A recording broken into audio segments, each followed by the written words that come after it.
The mystery of that one hotel light that won't turn off. Gordon champions wireless as the future of smart homes. Vic finds a new way to run cables. Guests struggle with the Electricians challenge. And Gary uses a mobility scooter.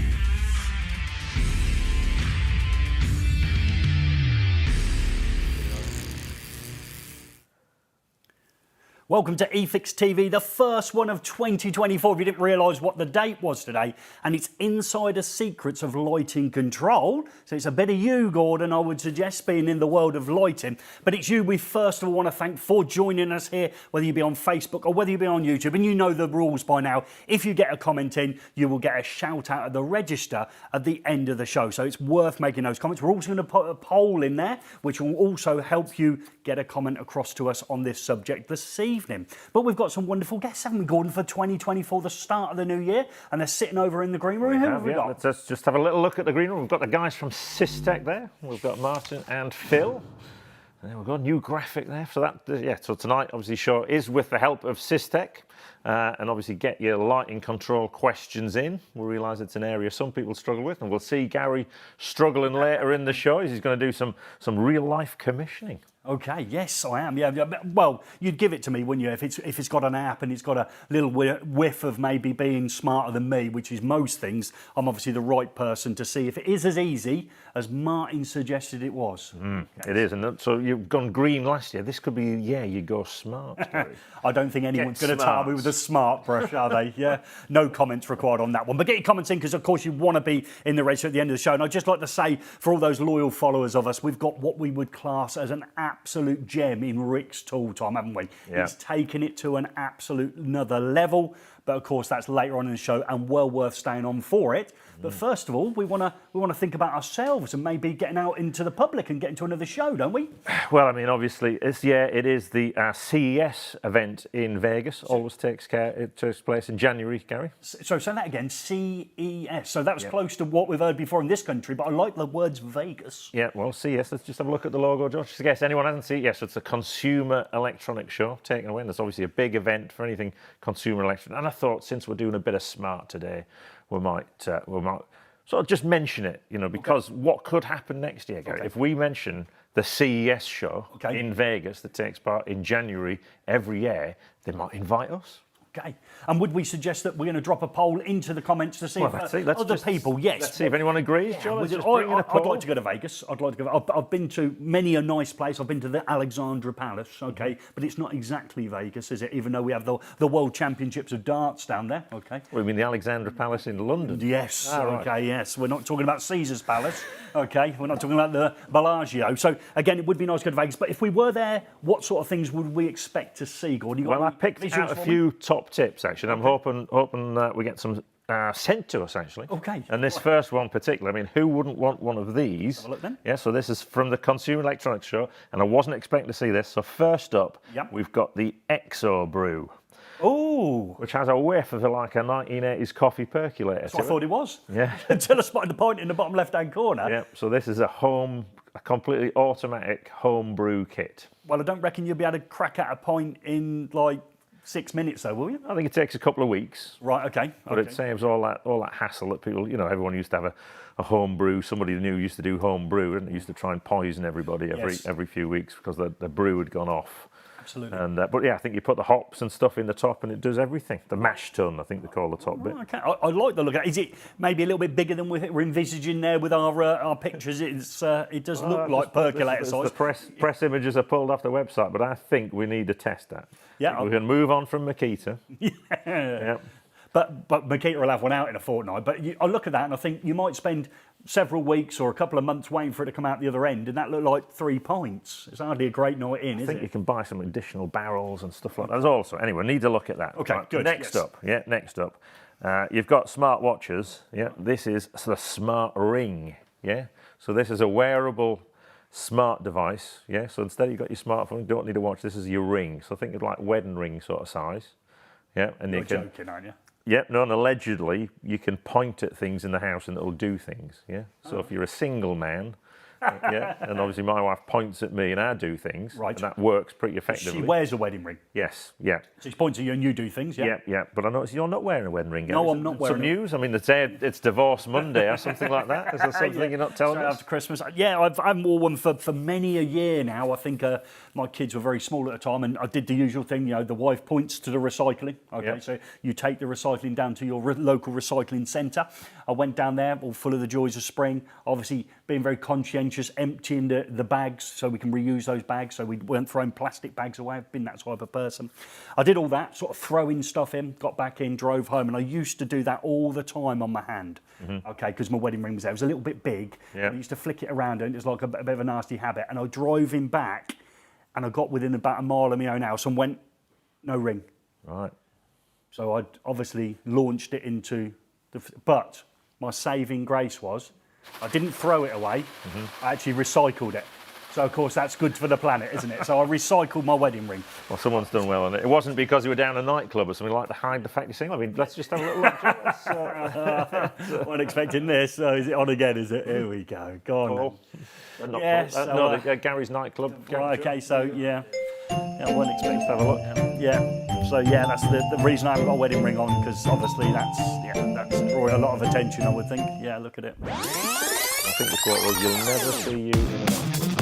No, you won't, unless I'm out with Paul Elcott, and I've only just, even Paul took a while to recover from that one. Mr. Elcott was struggling as much as I was, because I didn't ring in the day after and think the job I did, he was properly struggling. So no, that's not the reason, so I've recycled it. So we'll move on that. We've got the smart ring, so that's by Lotus. So that's we'll be interested to check that out. Next up, loads of battery stuff, and obviously we see loads of battery storage stuff. This one seems to come on a trolley. Yeah. Okay. And there seems to be the car plugged in it. This is for American house. I think this goes from 7 kilowatts up to 90 kilowatts you can have on the trolley. Okay. What was interesting is they're actually now, this will change over between mains and battery in 20 milliseconds, for obviously when there's a power cut. Yep. But they're starting to build it, all the kit, into the American version of what we'd call a consumer unit. They'd call it the panel, electrical panel. Oh, right, okay. So they tend to have a big lump of a panel though in America, don't they? Yeah, but this is the EcoFlow Smart Panel. So they're starting to build more tech into what we would call consumer units. Oh, okay. Yeah. All right, that's interesting. And then I like the fact it's on wheels though. That was quite different, wasn't it? You push it around. Yeah. So next up, this is a smart mirror with AI. That just seems everything now. You don't just make it smart. You put the word AI into almost everything now. Yeah. And this is the mirror on the wall. You look at it in the morning and it says basically you don't look so good. Really? Yeah, and this was on the BBC this morning. No. And the guy looked at it and says, "You've got baggy eyes." And the guy said, "Well, yeah, I'm jet lagged." And then it'll suggest a beauty regime for you to restore yourself. So it's an under-motivating mirror. Get up in the morning, have a look in it, and find that's the start of your bad day. It depends who you are. Yeah. Well, but different stages of your life. Is it going to allow for the fact you're aging? Could you be good for your age, like yourself at 75? Well, perhaps it does an AI image in the mirror. Yeah, okay. There you go. So yeah, wow. I don't think there's many ladies on the planet want to be told in the morning they're not looking their best, is there? Yeah. And then it comes on. Then next up, this is a AI voice-controlled. It's not AI. Electric toilet. Yeah. It's not AI though. No, it's not AI. It's a voice-controlled wash and toilet. And these, I mean, if you ever go to Japan, these are everywhere. Washing toilet. Well, elaborate on what you mean by washing toilet. You don't use toilet roll. It's like a Karcher built into the toilet bowl. When you're finished, it'll just wash you through. Jet wash you off. Yeah. So it's like what I would call in the old days a bidet. Yes. Yes. But this is obviously built into the toilet seat. It's got heat and stuff like that. But there's loads of them out there already, normally with a remote control, but this is voice activated. So this, you could go in my best American accent, "Hey Alexa, will you wash my ass?" Okay. And if anyone's got one of these now, I'll apologise for the Karcher switching on. Okay. And you said it warms the seat as well? Got all of that, yeah. You can set the seat temperature with Alexa. I'm missing something else in my life at the moment. Yeah. So there we go. Moving swiftly on, getting a bit some lighting. So this is the Nano something they're called. Can't remember now. But anyway, they made tiles for the wall now. They do a version for the ceiling. Okay. Is that scene setting or is it just? I think you can do all the old human-centric and stuff like that. Ooh, right, okay. Once you've looked in that mirror and it said you look awful, yeah. you can go back to bed and look awful as well. Get a few more vitamin C's off the. What I did expect to see was lots of stuff on Matter, because obviously that's the new smart home standard that brings together all this end of the war between Google and Apple and Alexa, sorry folks for that one. Go and wash your own ass on that. Matt, big things will be coming this year as this starts to get established. Loads of people, instead of having to build for different platforms, Matter should make smart homes easier. And we'll find out a little bit about wireless a bit later in the show with our guests. Yeah, so it all talks together regardless what system you're on. Yeah. Yeah, brilliant, like it. And how's that poll doing, Joe? Okay, so we're on the way with the poll. Remember, get your comments in if you want to be in that register. I'm sure you're welcoming everybody into the comments with your Happy New Year's and all the rest of it, so that's great as well. And it's lovely to see so many people on. We saw Darren Cranis in earlier, just getting in there before the comments. My wife has also joined after a busy day at the gym. Yes, and she wants to go to Vegas as well. Yeah, I'm sure she does. That's got no chance of happening, has it really? Yeah. So have we delayed it long enough, Gordon? Shall we bring in our wonderful guests? We should, yes. Yeah, okay, so in from the green room, who have we got over there then, Gordon? We've got Martin Barclay from SYSTEQ and Filippo Realmuto from RandSons. Yes.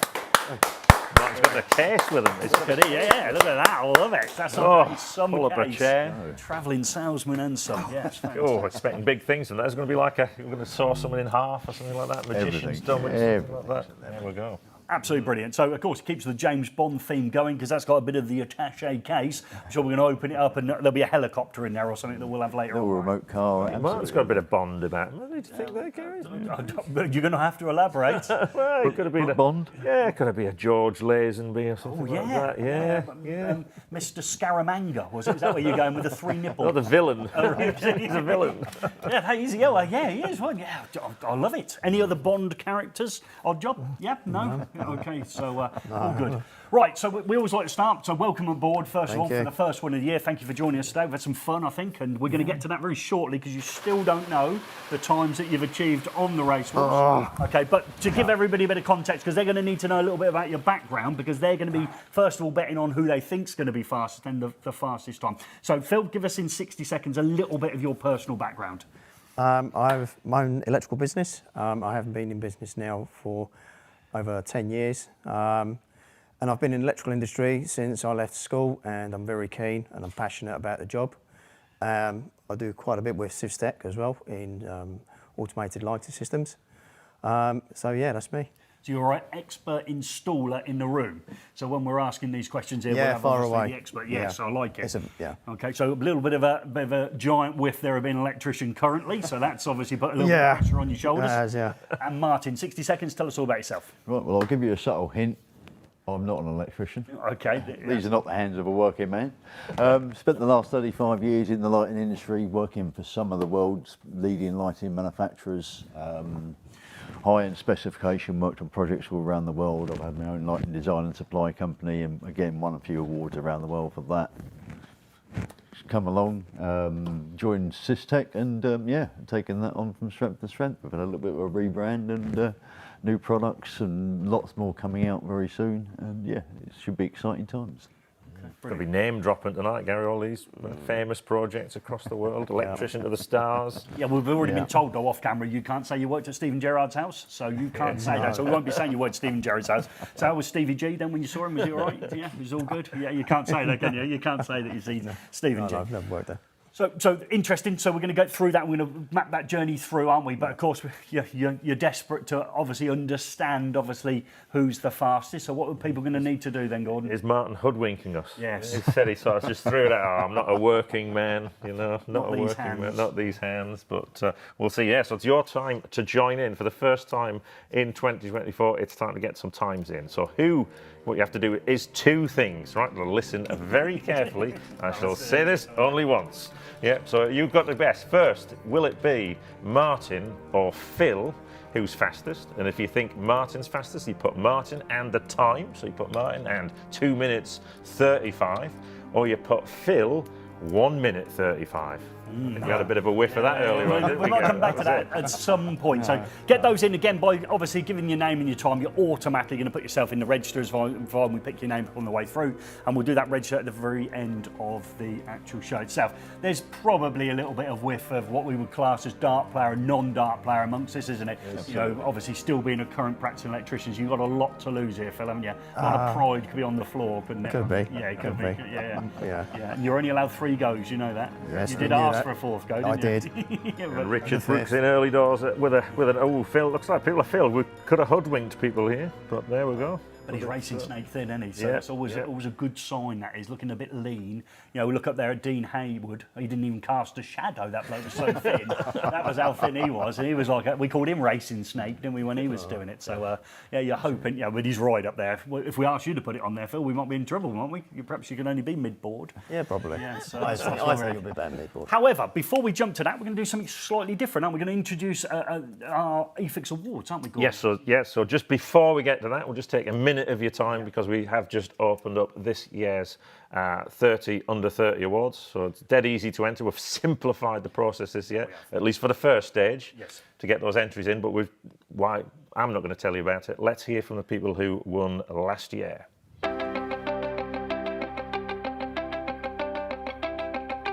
Having a program like this just really makes you feel like you're set apart, makes you feel valued within the industry, which is great. Proven that we can do it. The fact that I am an apprentice and I am young and a woman, it's certainly taken away from that stereotype. The recognition is good motivation for young people to try and strive for better. Good to have stuff like this so people can put on their CV and it shows them that they are a good electrician. Had a lot of interest from new customers. Raises your individual profile of the person who wins the award and the company they work for. I've become a lot more visible. There's been lots more traffic on my LinkedIn. It's giving people the recognition people might not have got otherwise. For the electrician, it's really good credential to have. If you do put in hard work, you do get recognition for it. I was really happy and my boss was really happy as well. It raises awareness of your talents in the industry and get yourself out there.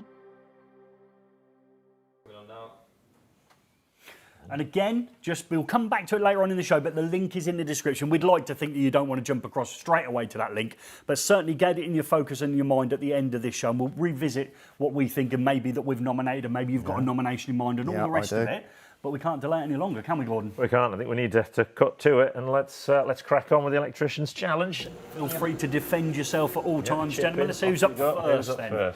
It's always interesting to see. Martin's up. George Lazenby of the electrical industry. Yeah, love it. So you've half undone that screw, and then you've got the other ones. Nice pair of leather shoes. Like those. Very nice shoes. Yeah, they are. A couple of hand mirrors there on the end of your feet. Now the screw's not out. Do you like to do things twice all the time, Matt? Is that a normal thing? So, right, we'll put the screws down there. That's a brave move as well. For the Doncaster cables, these should fit themselves. Oh, look. I was sabotaged. We haven't seen that before. No, we haven't seen a corner of one of those go before. Maybe we've had a few mice in over the festive period. Will it get up for you? What clever editing that was. Fantastic. Now, we're in. So let's get round the Lewden loop and into the Lewden board. Okay, so into the consumer unit. We can see you've got a wedding ring on there, so that's all good stuff. You won't be getting any stick later on. Okay, so we're in. So, strippers, you loved these, didn't you? Yes. Yeah, you did. Yeah, I think as the non-dart player, they've made your life that little bit easier. And I like the way you always try and put them as far away from yourself as you can every time you put them down, which is good. So, exercise, Gary. Yeah, you're one of the tallest people I think ever to take on the actual Lewden challenge, really, here. So that's good. Whoa. Hang on a second. What's look at it. You're having to crouch into the camera. You're the only person I think that's ever done it that didn't need a step. Okay, are you still on it? Look at this. Look how tall you are. Yeah, okay. Adjust your set. We haven't got the BFG in. Right, you're back down now. Saying that's a bit of a roll doll look about you, isn't there? Yeah, from the day. Yeah, come back. So here we go then. So we've got to make the consumer unit. Sorry, we've done the consumer unit. We're into the actual socket outlet itself. Got to earth the back box. Okay, going for a separate one. Yeah. Okay. Put it down and pick it up again. I love it. So yeah, it's over there, the screwdriver. Okay, earth the back box and 4 connections to go. So you're in pretty good shape, I would suggest here. This is looking good. Looking quite quick. It is. The editing's brilliant, isn't it? Yeah, absolutely brilliant. So in order to get it in there. So here we go. You're not working man's shoes there either, Gary. Look at them. No, we've got a shoe competition today. Right, we've got one. What's going on here? Now, I must say, I was watching you do this, and this is the tightest I've ever seen anyone ever put a screw, but it took a long time. Still going. Oh, G-Dog, you're out. Okay.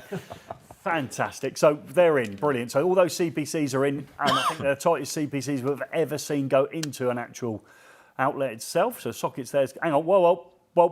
Hang on. stray protective conductor. Is it fallen out? Yeah, it's fallen out, Gordon. Yeah. I don't know how that happened. I mean, you must have squashed the copper to death to do that, because it was like, wow, that screw was going to the next We're back in to try and get it again. Oh, we're back up with the strippers. Okay, bit of twisting maybe. There we go. So I suppose you put them on the floor again. Okay, there they go, miles away from yourself. That's good. Roll, twisting, love it. A few ferrules on the end in order to complete that for our European viewers who won't believe that that's class 2 conductors and doesn't need to be ferruled. Right, another one on the screw here. Now look at this. Is that protective conductor back in? No, there it is. It's oh, strippers again. I love it. Yeah, so, yeah, screwdriver over there as well. Right, we're in. We're going wireless on the light controls. Yeah. Folks, right, here we go. We lived through the real version of this, so here we go then. So one more screw. Right, I'm surprised you didn't stand on the step. Yeah. So, and there we go. So that's it, finished. Let's roll straight into Phil's turn. We got the right button there, did we? Right, okay, Phil. Now, I would suggest a step would be wise for you. Will be interesting to see if you did use one. Yeah. Okay. That screw gone. Here we go. So this is we speeded this up. That's pretty rapid, isn't it? So you must have sped that. No, you're doing it on purpose. No, it's good. Well, right, the reel's intact. I normally collapsed it for Martin. Yeah, absolutely. Right, that's quick. I like the way you're doing that. That was quite good. Here we go. So really slow. Into the Lewden loop. Oh, around the loop. Oh, hang on. New tactic. Yeah. Never seen this before. Right. You've left it round the Lewden loop and leave it hanging. Yeah. Never, ever seen that done before. Well, there's no need to twist them. Could have some of the eye out with that, though. Look at it hanging there. Yeah. Only problem now, Gordon, I've got is we're going to put this socket on and I think we're finished.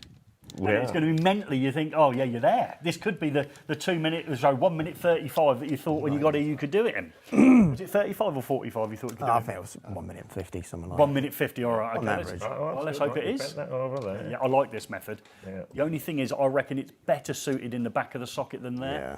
Sorry, back of the actual physical socket around the socket change bolts. your mind. Yeah, so Put me under pressure. Yeah, I would have squeezed it with them side cutters if I wanted to get it in there rather than snipping it in. Here we go. Oh, it's on the floor. CPC on the floor. You're going to lose some more. Okay, here we go. So, a couple of CPC. They're good, them side cutters. Did you use the 2.5 groove in it? Is that something you've used? I used both 1.5 and 2.5. Yeah, I saw that. You doubled up later on, I think, didn't you? Did on one of your runs, anyhow. Here we go then. So, a couple of connections. There, use it. Yeah, so CPC is going to keep in the same hole?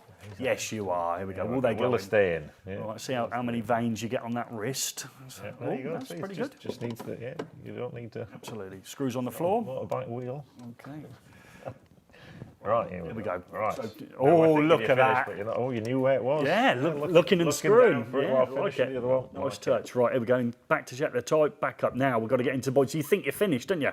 So, and we're not. So into the Lewden. So here we go. Will they come through? Brown ones left at the back. There it is. We can see it. Will you see it? There it is. Yeah, good. Right, okay. How are we going to do this then? What are we going to do? This is, look, yeah, you did, watch it. Both. Hang on. Is that both at the same time? No. No, not that time. Obviously not. So, no, not that time. Okay, so neutral at the back, line at the front. Going to start with, you keep twisting in the pair of you. So in we go. So neutral at the back. Okay. It's just a habit. Yeah. Gary likes to twist them, but yeah, I like twisting. And again, the story as well. One protective. Now we've got to remember, this is it. Just this one's in. And you're there, and you're in the right place. You're still twisting, trying to get it in. It's just a habit. Yeah. Okay. There we go. So 1 minute and 50 coming up. Now, okay, one of the buttons. Well, both went for both. I think a bit of a double action there. As we it's red to stop. Right. Okay. So what it means now is, well, obviously, at some point we're going to find out who the winner is, and we'll allow you to have the burner phone number. Remember, people in the comments, that it's only for the person that's got the right time, and don't abuse that phone number when it comes out there in order to ring Jenny. Okay. So, do you think you won, Martin? I think there's a good chance. Yeah, you might have just snuck in there after a couple of days' practice. Absolutely, yeah. So, Phil, do you think you lost? Yeah, definitely. Absolutely. Yeah. Okay. Nerves kicked in. Yeah. Yeah, it did. Well, yeah. Yeah. Here we go then, Gordon. So we're looking over. Who are we going to start with? Anyone on the board you recognise? Anyone? Any names you think you can beat? No. Not bothered. At all. There's enough on there. I know. Yeah. Right, who do you want to start with, Gordon? I think it's got to be Phil, really, isn't it? So let's have a look. So I mean, they do say people think we've left a space on the board for where it is, but the truth is actually it's because there's 2 bolts there. So you can't guess just because there's a gap. That's where you are. However, we will start with you, Phil, and actually there is a space where I'm looking at, but I don't know if I'm looking up and down. He actually did this in, it's actually pretty good. He did this in 3 minutes and 11. Wow. Okay. So I shuffle them down there. You're actually the 5th fastest on the board. And I dare say, if you hadn't have twisted those wires, you could have been a lot higher. I think that deserves a round of applause. That's in the top 5. Right, Martin. Oof, right. I reckon 3:12. You reckon 3:12? Yeah. 3 days, 12 hours. 3 days, 12 hours. Yeah. Well, I mean, I'm looking at this board here, and what I'm thinking, Gary, is I'm in. I think as long as I beat Lauren. Yeah. Where's Lauren? Find Lauren for me. 6:30. Right at the bottom. You have beaten Lauren. Oh, that's good. Yeah, you have beaten Lauren.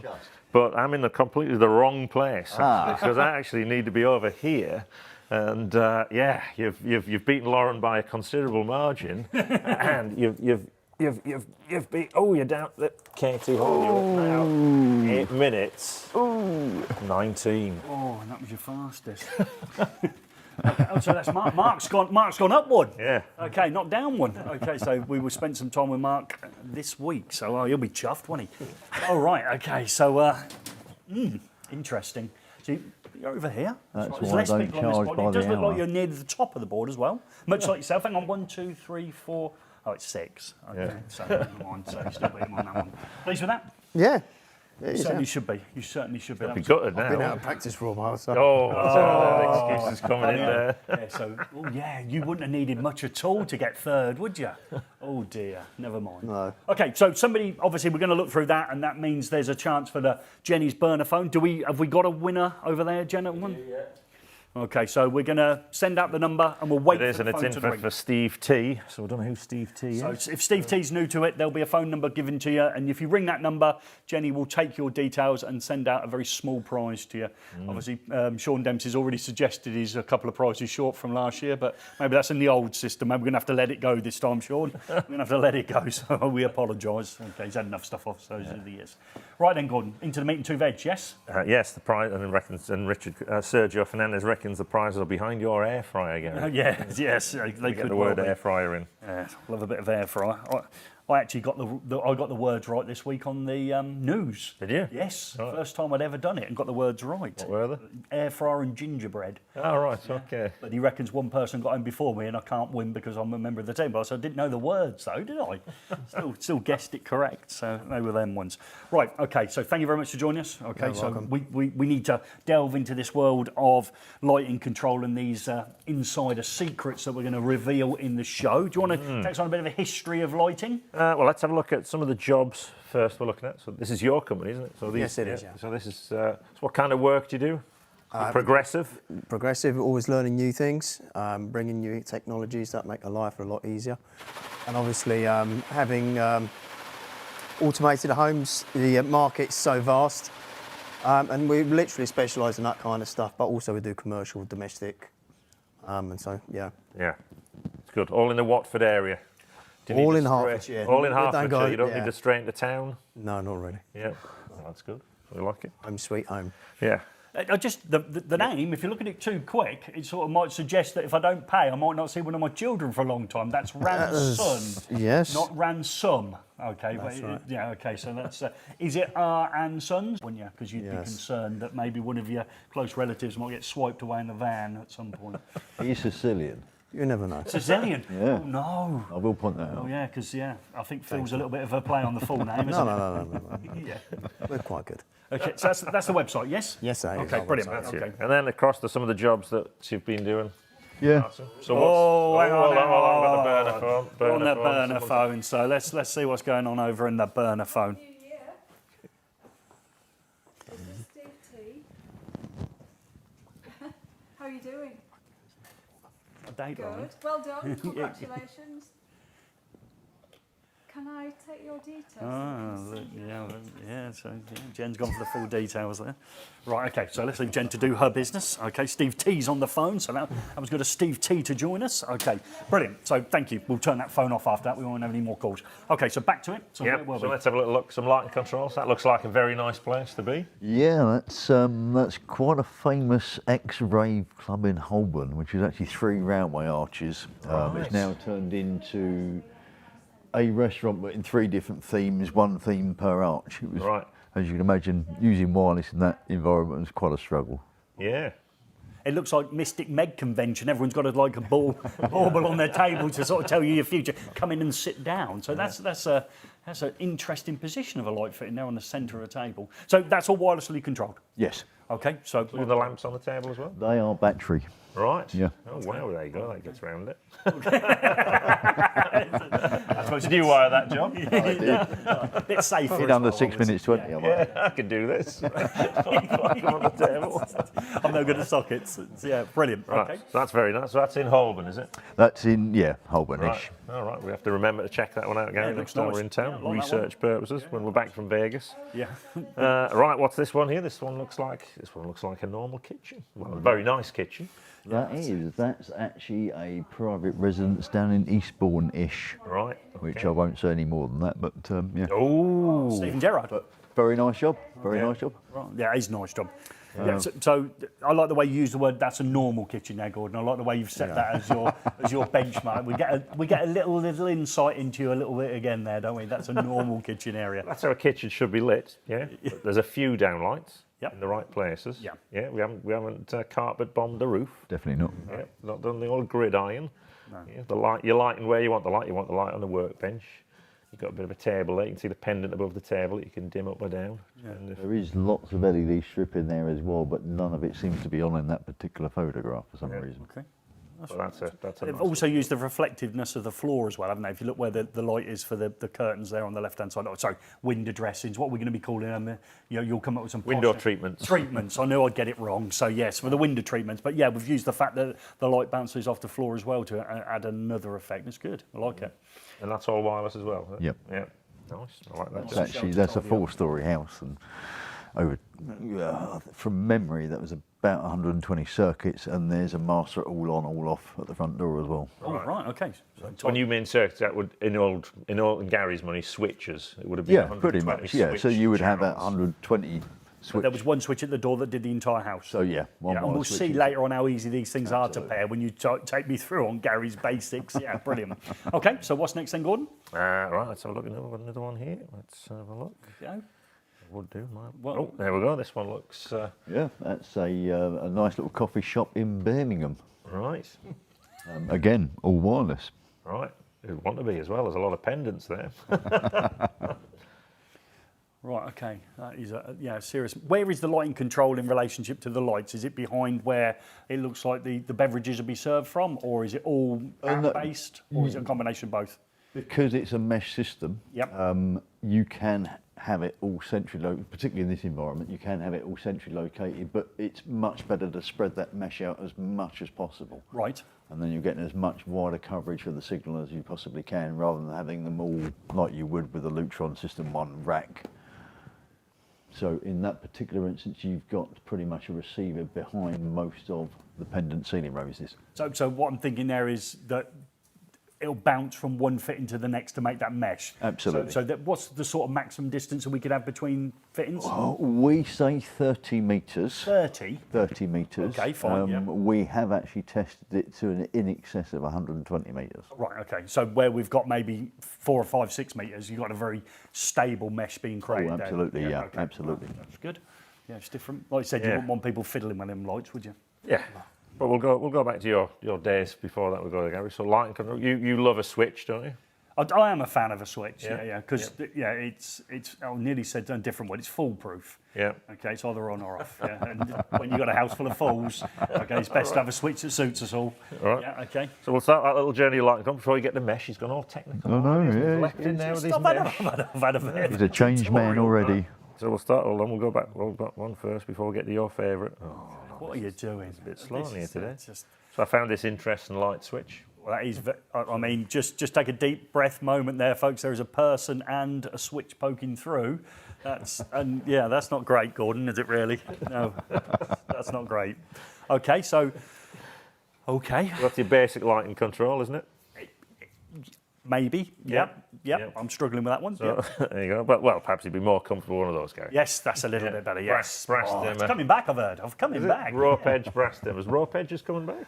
Well, brass is definitely coming back. Yeah.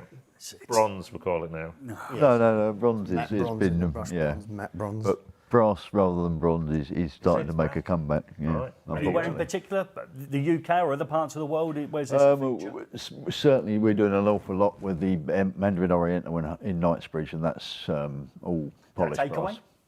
It's quite a pleasant little hotel, you may have heard of it. Okay, the Mandarin Oriental, yeah, where you can get your takeaways. Yeah, okay, they do Deliveroo as well. So that's a big posh hotel.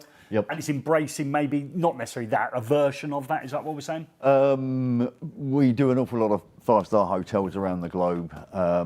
With the hotels, the stuff that we control is so complex at this particular moment in time, there isn't really a wireless option suitable for a hotel market. Oh, right, okay. It's something we're working on, and the next job that we're doing will be a hybrid of wireless control for the lighting, blinds and relay controls to turn the telly on and off. Yep. The HVAC, the underfloor heating, the tower rail, etc., will be done by wired. Yeah, that makes sense. Yeah, that makes sense. So what sort of control why were we putting those rope edges in back in the day? Well, you like the dimmer, didn't you? You've gone from your light switch, you're going to you probably try to save a bit of money, but actually try to create that ambience, Gary. Yes, just knocking those incandescents down a bit. Turning the big light down. Big light down, yeah. And then you thought, well, I'll go a bit further than that. I'll bring in a multi-channel. Let's see what you bring in now then. You're having a disaster. Hold on. Oh, you're having a Slow as disaster. hell in here. What's happening here? Yeah, just press it once, Gordon, yeah? Press it several times. That's the next slide we're going to, and that's the one. There we go. There we go. Right, okay, it's definitely live TV. Yeah. Okay, so, yeah, again, I know we do now label stuff, and we don't always make great labels, but always when I was faced with several dimmers, because you press it, and of course it might be fully dimmed, you didn't think it was on, and you go just pressing things, don't you? They're in the same order, they're always in, but for some reason you think rolling along them's the way forward, and I was useless with multi-dimmers, absolutely useless at trying to get the right line. We had them at home, we had a few multi-rows. Did you? Yeah. Well, what room was that in? That was in the lounge diner, okay, so we had a bit of an extension on the back, yeah. So a big row of those, yeah, and I could never work out which one was which. Yeah. Yeah, before we wind them up. Did anyone go across? Yeah. Press, just until you find the right one, then knock the rest off. Yeah, that was. Well, then knock the rest off. Yeah, whatever you try like to a light get on. switch. Yeah, just rubbish, absolutely rubbish. 6 game dim switch. Yeah, so I'm not a fan of that. Yeah, that style. I don't. Yeah, I don't get it. Okay, can't two-way them either. Okay. Can you not? Not the older resistive dimmers, could you? I thought you could have the switch. You can two-way with the normal switch, but not with the dimmer. Anyone in the comments, just save me or not save me. Bury me if you have to. I'm sure Sean's already in. You can't have two dimmers on one circuit. Absolutely, you can't. Yeah. But you can have a dimmer and another switch. I did say that. Yes, if you were listening. No, I yes, wasn't I listening. did. Yeah. Well, press the button once and get on with it. Hold on. Right, here we go then. So, what are we going to now? The end shot. And then you might have gone for something like this. You might have gone for a stepped up, and you thought, oh, I'll do some scene settings.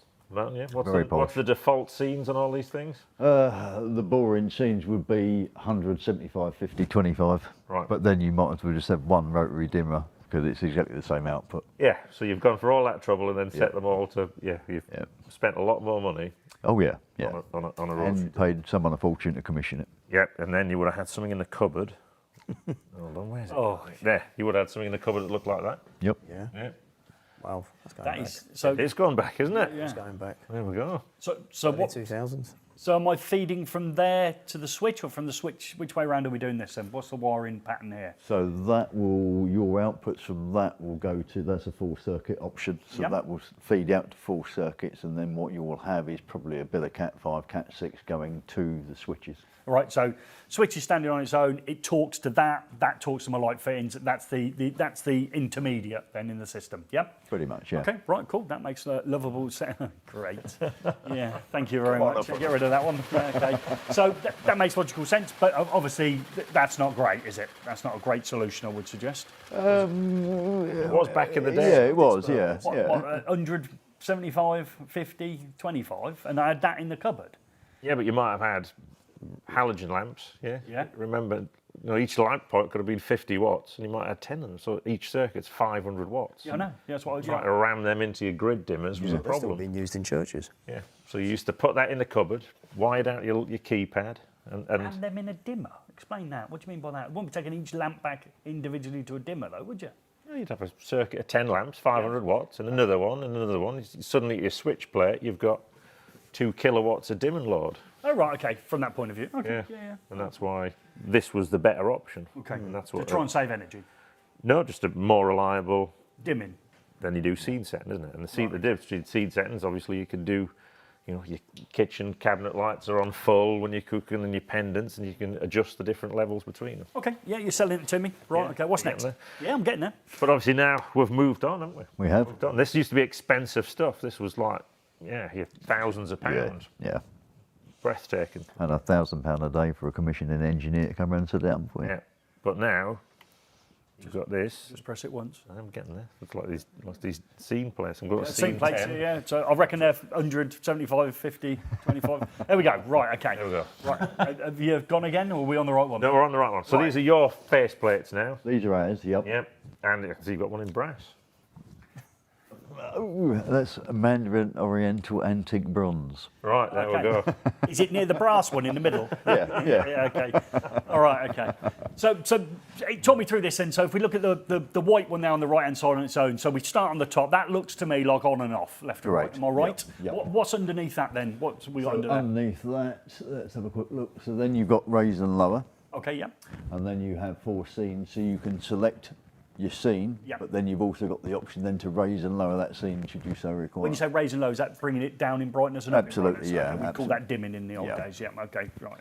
Raise the scene, like it. So that's quite a lot of stuff on one plate, and it's wireless, is that right? Absolutely, yeah, battery operated. Yeah, so how long do those batteries last is always the question people put in It's the 3 comments. VDC battery. It should last around about 5 years. Okay, brilliant. Okay, so that's straightforward enough. Okay, and we'll see later on how easy they are to actually pair to something. Okay, as we go through on those. Can you pretty much have any cover you want on them? Are they interchangeable?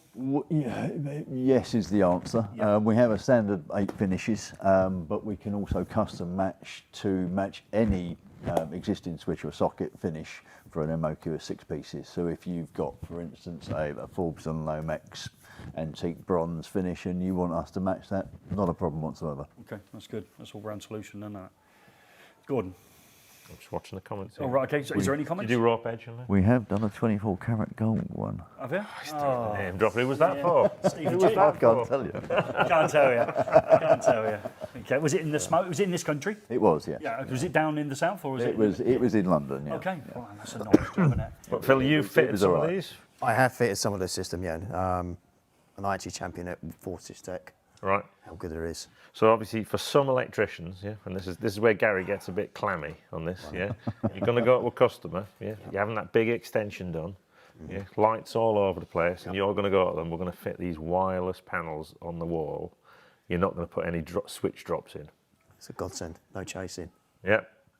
But Gary, what would your suggestion be there? It's a tough move, that, isn't it? It's like, it needs a nervy moment. You think you're taking a risk. Yeah. But you're not. You're definitely not. I mean, the system is actually really robust. Okay. I mean, I normally test my systems. I mean, when SYSTEQ approached me, I was a bit reluctant until I took some and I did some thorough testing. And I did some really harsh testing on it, and it did meet my standards. Right. So, yeah, I would implement it. Fitting it, programming it, 100%. Right, okay. I'm all for it. And again, you think about especially larger projects and all them cable runs, all those things you don't need. Yep. He's got to have some green credentials on the back of that as well, hasn't it? Literally, I mean, even the coffee shop, if you were to run that back to a normal panel like you saw in the previous photographs, that's a huge amount of cable. That's a huge amount of electrician's time to run all that back. Plus then you need a big enclosure to take all that cable and all those different circuits. With this, it's one of those. And off you go, we'll see that a bit later on. And of course, I would imagine for fault finding and things like that and the commissioning stage. It's a godsend. Yeah, the less you've got. Yeah, definitely. I mean, some of the systems we have, they come on connectors. You can unplug it and work your faults from there. Okay. really friendly system. It was actually, I think it was designed for the professionals, and it does work. Yeah, well, Definitely, yeah. I can't imagine anyone's brought anything to market that doesn't do what you see. You know, it's great and it just works. And when we see how easy it is later on in the second half of the show, it does. Yeah, just it work. does really work. Yeah, it's embarrassingly easy. You know, I mean, you showed me it once, and I went, no, I'm going to have a go on my own now, and I managed to do the second one after one demonstration, which was And there's good. people already nervous in the comments. Yeah, I'm sure there is. Yeah, sure there is. And I put wireless in before Bluetooth, and we're going to go on there.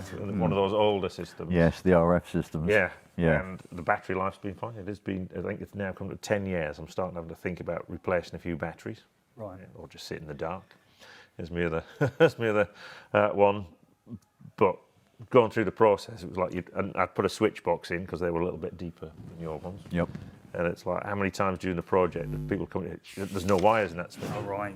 I'm about to plaster this wall, there's no wires here. You know, should I plaster, thinking, normally they just wouldn't bother, would they? They just fill the box up. That could be a problem when they fill your boxes in. Like, no. Yeah, snip them off, yeah, your marks. Yeah, you're right. Wiring's actually easier, especially when you got more lights and more circuits. Yeah, definitely. And I like the fact that the system, you can actually use your own personal phone rather than using a customer's phone. Right.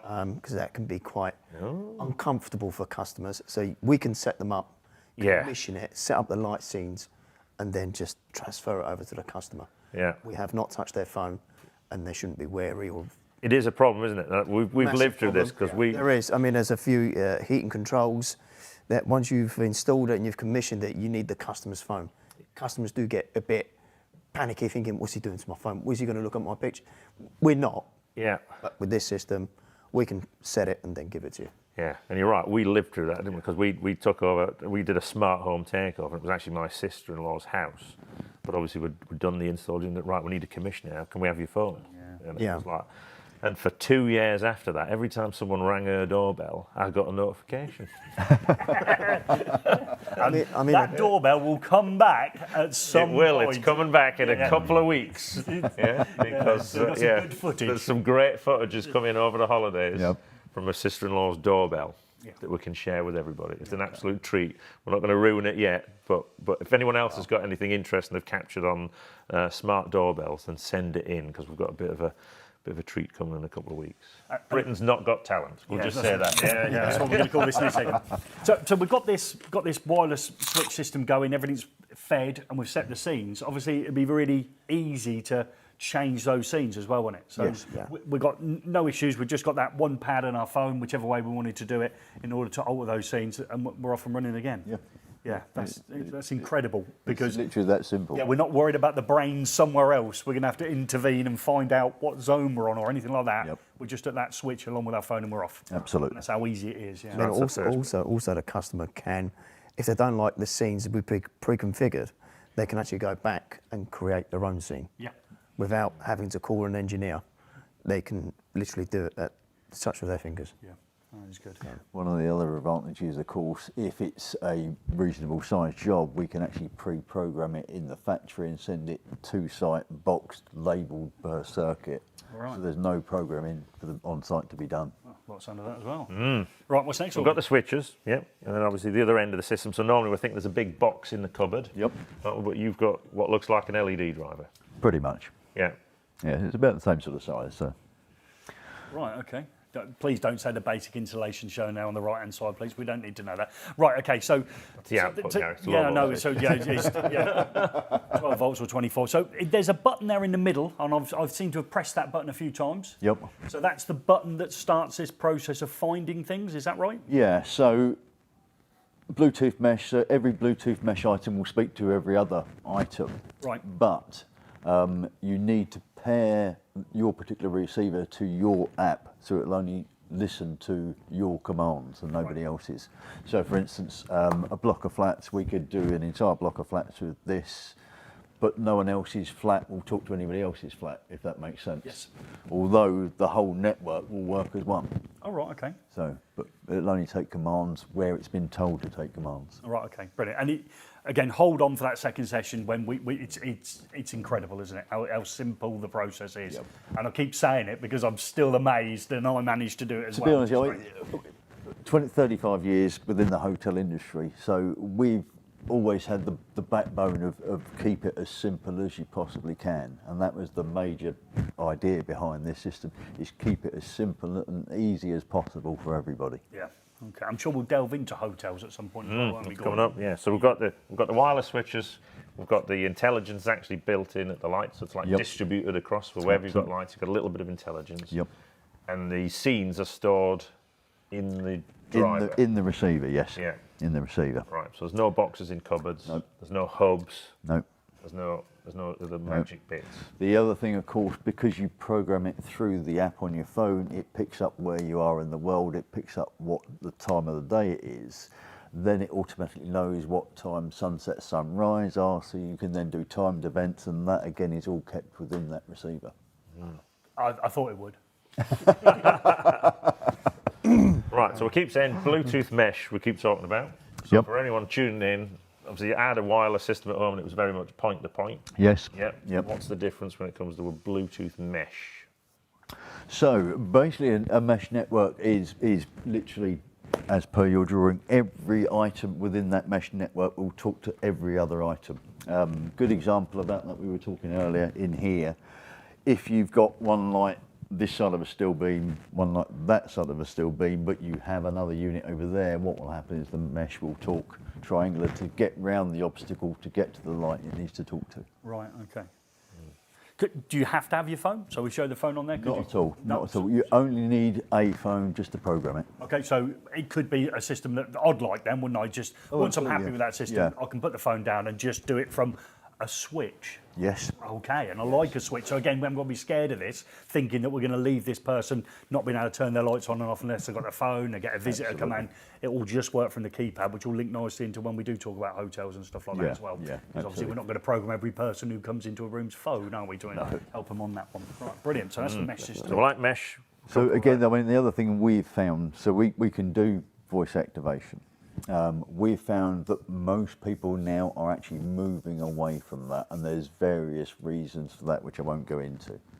It's annoying, that's why. It's really annoying. Someone got Alexa, turn off the lights. So who knows what could have just happened? Yeah. So, most members of the MOD, most high-ranking people within the banking industry are not allowed voice activation within their homes. What, like? Not allowed? Not allowed it, because it listens to everything you're saying. Right. So they shouldn't be telling their wives what they've been up to in the secret underground nuclear missile base. So the trend seems to be going away from voice activation. In terms of apps, I think it's more of a generational thing, but I'm of similar age to you, a little bit younger, obviously. So yes, a switch on the wall, perfect. I don't want to get the phone out every time I want to turn the light on and up and down. You leave it alone. It's been nice. It's been nice knowing you. Well, it wasn't. Right, it was right up until that moment. Yeah, no, you're dead true. Yeah, so it is a generational thing. Again, how you interact in this technology, there are people who embrace it of any generation. But yeah, you're dead right on that. So yeah, old smug over there, looks old 75. Yeah, come on then, carry on, crack on, son. No, it's interesting now. But so your system doesn't need the internet to work either. Not at all. No. Yeah. No. Which is brilliant, isn't it? Yeah. That's gonna let you down at some point, won't it? Absolutely. Yeah. Absolutely. Well, that's quite interesting because I spoke to somebody else who makes smart home tech in Germany. Obviously, in Germans, they're very suspicious of like internet stuff over there. The privacy laws and stuff like that are way beyond where we are. We just give our stuff away, you know. So, sign me up, I'll have the discount code, take me data. They said 25% of their customers won't have the connectivity switched on. Right. So they want the system and they want things dimming up and down, but they do not want it talking to the internet and things like that. Right, okay. Well, this system doesn't. Yeah. Yeah. So that sort of echoes what you're hearing. Well, yeah. The other thing, of course, is Bluetooth itself is massively secure. You would need to be very, very good to break into a Bluetooth network. Right. Should you break into our network, all you can do is turn some lights on and off, or open and close some curtains. Right. Okay. So there's no way, particularly within the hotel environment, there's no way to hack in through the lights to get into the hotel security system to do what you We've all heard stories about that, Absolutely. especially in large supermarkets in America. Yeah, things like that, didn't they? Came in through some sort of camera, I think, didn't they, or something? Air conditioning. Was it air conditioning? Yeah. Yeah. So it came Yeah. in through that. Have we got any more images to support this? Story? No, we're moving on to hotels. Right, So let's just have the same story in hotels and the history of the hotel lighting thing. So the old key switch came in, didn't it? So it was hotels trying to save energy. So the easiest way was to remove the light switch, wasn't it, and put something that you put the card in. Yeah. Your room key to switch the lights on. Your donor card. Yeah. That's what I used to put in mine. Your donor card. Donor card. Yeah. Right. Yeah, Okay. stick that in there. That was Why would you want to leave the lights on, Gary, when you're not in the room? Well, what normally happens is you turn up, don't you? You need to put a bit of juice in your laptop, or maybe you want to get the room a little cooler or a little warmer. Obviously, it's only going to work when you're actually in the room, but you might want to nip out for maybe a beverage. Yeah. Like we did on the top floor this week when we were in that lovely hotel in Leeds. Leeds, weren't it? yes. Overlooking Leeds, weren't it?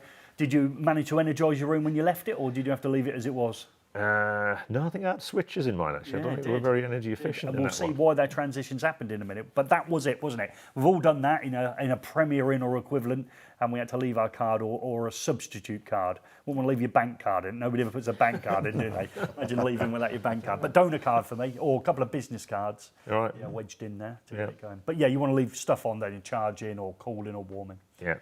And that was the plan. The JIB card key switch. That's what Darren Crennis reckons. Yeah, So that's there you good. go. That's Yeah, why there's so many forged JIB gold cards out there. Because we've left them in Premier Inns up and down the country. Yeah. And everyone who used to clean rooms is now installing containment.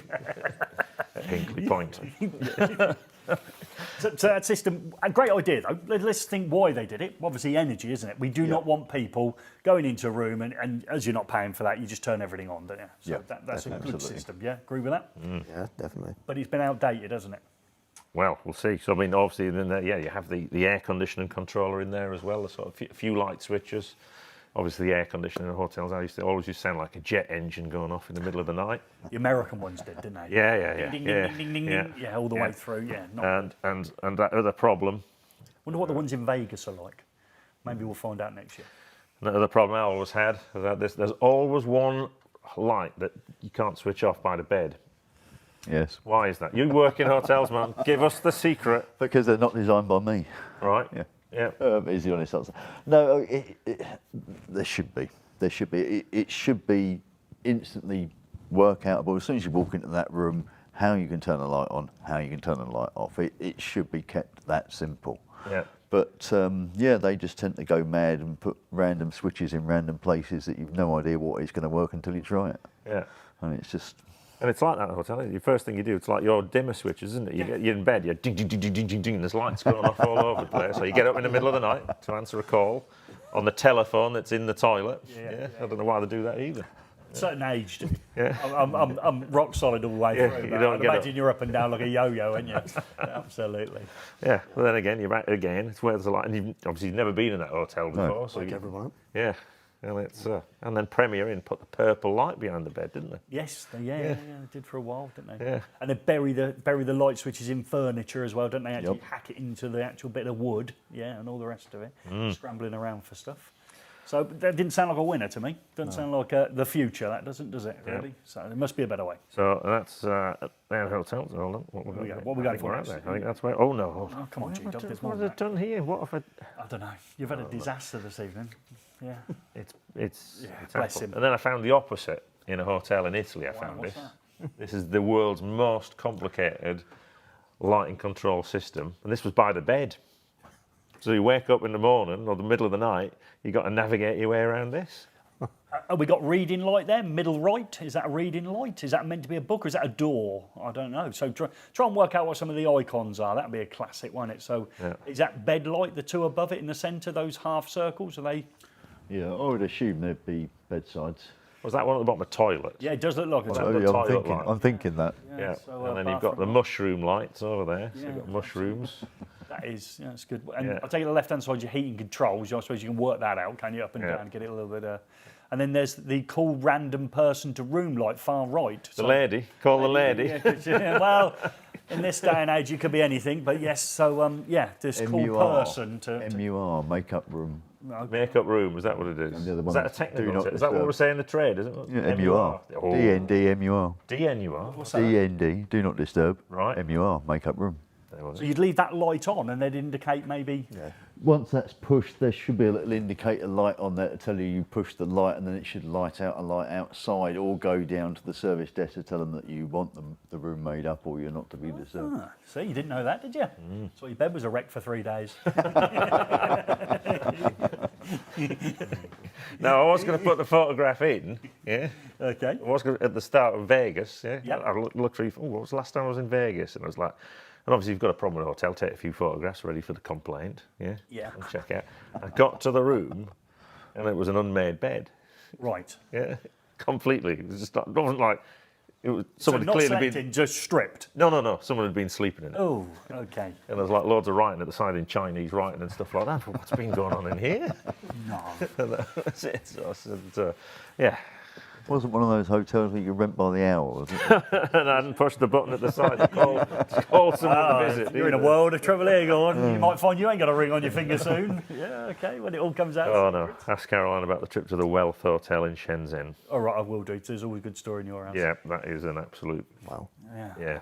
I'll take this Vegas trip comes off, we'll have to have rules. I said, whatever happens in Vegas will appear on the next live stream. I would suggest, yeah. That's what will happen here. What happens in Vegas. Yeah, well, TIS, according to the comments, they're taking us there, Gary. Are they? Yeah, oh, brilliant. Yeah. And anyone else who wants to join in, as long as you bought a MFT Pro in 2024. Oh, yeah, we're in. We've got a free Vegas trip. Includes trip to Vegas. And you're allowed to drink one drink less than Mark and Steve. Yeah. That's your drinking allowance, just one drink less than them. Yeah. So we've seen the basic hotel control system, the old key switch in the door, or bank card, or donor card, or ECS gold card, or black card. And we've seen the world's most complicated lighting control system, badly designed. Where does your stuff sit? Are you in between? Yes is the answer. Certainly, again, trying to keep it as simple as possible, but we also try to automate as much as we possibly can. So in terms of energy saving, rather than using the key card, we'll actually use a door contact switch, so that will know if the guest has either opened the room to leave or opened the room to enter the room. Right. Then there'll be some small PIRs dotted around the room and in the bathroom. They will scan from anywhere from 5 minutes to 30 minutes, depending on the hotel, to pick up any movement. If there's movement registered, then the system knows that the guest is occupied, and it will leave the settings as they are. Right. If it works out that there's no movement in the room, it will then shut down the lighting, it will turn off the TV, it will close the blinds, it will turn down the air conditioning down to a predetermined level. Right, so I've had a thought there. I think I've answered my own thought. Because you've come in through the door and maybe got into bed, it would have scanned the room and worked out you're in the room and the door hasn't gone again. Yes. So if you were quite a still sleeper, it wouldn't necessarily open or close the blinds. No, or whatever it did. because it would have picked up your movement from the door to the bed. Makes sense. Yeah, that makes sense. And then it won't start that entire cycle until that door's opened again. Right, okay. Yeah, that's clever. And that is for energy saving, is it? Absolutely, yes. Yeah, absolutely. That's certainly a better approach. Because you imagine a hotel, 300 rooms, and you've got all of that going all day long. That's a huge bill that they're paying. Yeah. Absolutely massive bill. And we've got the convenience of the socket outlet will be on and stuff like that. We haven't got that. So is there a chance that you could have left your room and your laptop on and they'd give you a socket? Yeah, most hotels will leave the power on, but will turn the TV off. Ah, that makes sense. Because some of those LED TVs, we're working on a hotel in London at the moment, their particular TVs are 1400 watts. Doesn't sound like it's Premier Inn. But the downside to that is that they're also running Chromecasts. So we can't turn the Chromecasts off because it takes too long to reset the Chromecast. Right. So we have to keep the Chromecast powered, but we have to then turn the TV off to save the electricity while the guests out in the room. Yeah, and in any hotel, no one turns up their own electric heater, do they? So they're not really worried about the sockets. They are worried about the lighting, and every gain's a gain, isn't it? Absolutely, so, yeah. When you do it, it makes sense, doesn't it? Yeah. Yeah, that's clever, isn't it? How big's a 1400 watt television? It's not that big. Is it? Probably a 60 inch. All right. Not we're doing it again, not that big. I've got a 60-inch telly, I've got half of that, yeah. So not that Surprised big. they're not using a projector. Yeah. I've heard you can get an entry-level one, Gary. What are they, about $6,000? Yeah, so, yeah, no worries. And is this what you're involved in? Are you down at these wonderful hotels? I will be, yes. Yes, sounds fantastic, doesn't it? Yeah. Looking forward to it. Yeah, I bet you are. It's a challenge. It is a challenge. I've seen one of them that we're working on. Yeah. Let's go to the next challenge, that one. That is a challenge, yes. Do you get exclusive rights to say in some of these places you've done a lot of work there? Is there a little bit of a back rub? Be honest with you, yes. If I, for instance, I had to go to Mandarin Oriental Madrid because I had to go there, they had to give me the room for the night. Right. Because obviously I need to be in the room to make sure everything works as it should. Of course you do. It's a terrible life I lead. Yeah, absolutely. Yeah, I can see that being. And do you have to check the catering out? Check that's all right as well. I'll be honest with you, MO is a bit posh for me. So when I was in Madrid, I actually went round the corner to a little tapas bar and got some tapas and a pint because it's more my style than Michelin star chefs. Yeah. Okay. I certainly could have eaten there. Yeah. Oh, lovely. Oh, look, Gordon's thinking of a new role for himself there. Yeah, hotel room checker. Yeah, I'm here to commission the lighting system. I need to do every room. One night in each. I do need a man to go to Vietnam soon for me. Oh, I've always wanted to go to Vietnam. Yeah. You eat all kinds of odd bugs and snakes and snails. And that. You love all that, didn't you? A bit of bat. I'll eat anything. Yeah, I'm in there. Yeah, you even eat salad, don't you? Oh, yeah, I love that, yeah. So, yeah, hotels, that's good. That's good. Well, good luck to you. I think we're getting to a time where we probably need to obviously do the green cable next. I think the person, I forgot about that. Yeah, unfortunately. Whoever... the green cable, the person that obviously... Came and second. It was close. We know it was close. There was a gnat's whisker in it, wasn't there? So the person that obviously was close, unfortunately, that was you, Martin. We're going to have to see what happened at the end of the day. The sweep of shame.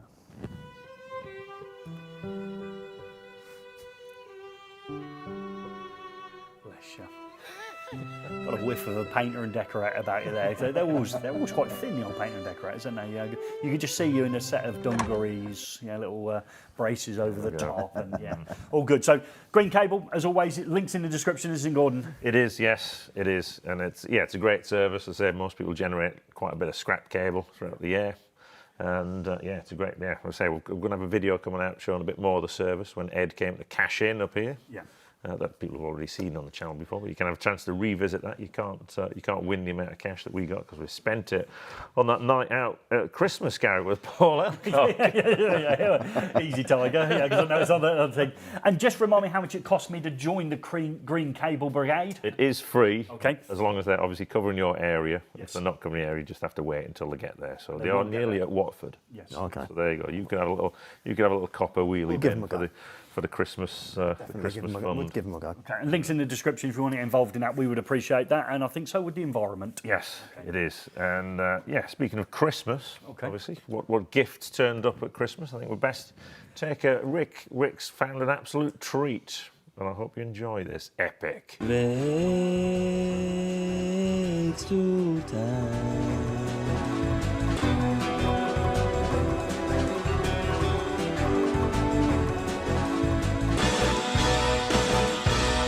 The name's Bond, Equipotential Bond.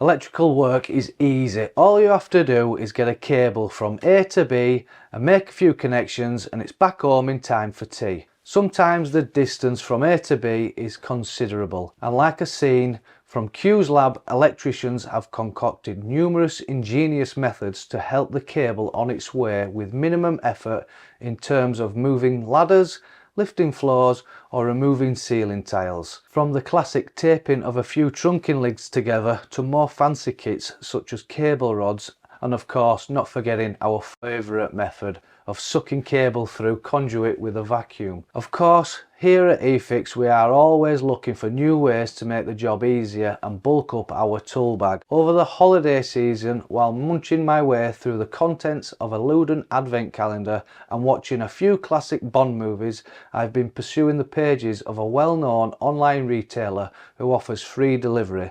Not next day in this case, as the innovation comes from across the pond. Here it is, the Greenlee Cablecaster, which looks like a cross between a child's toy and a fishing reel. Despite its toy-like appearance, it's a powerful beast. So before we go any further, it's time to put on the PPE, and this applies to anyone working within a 15-metre firing range.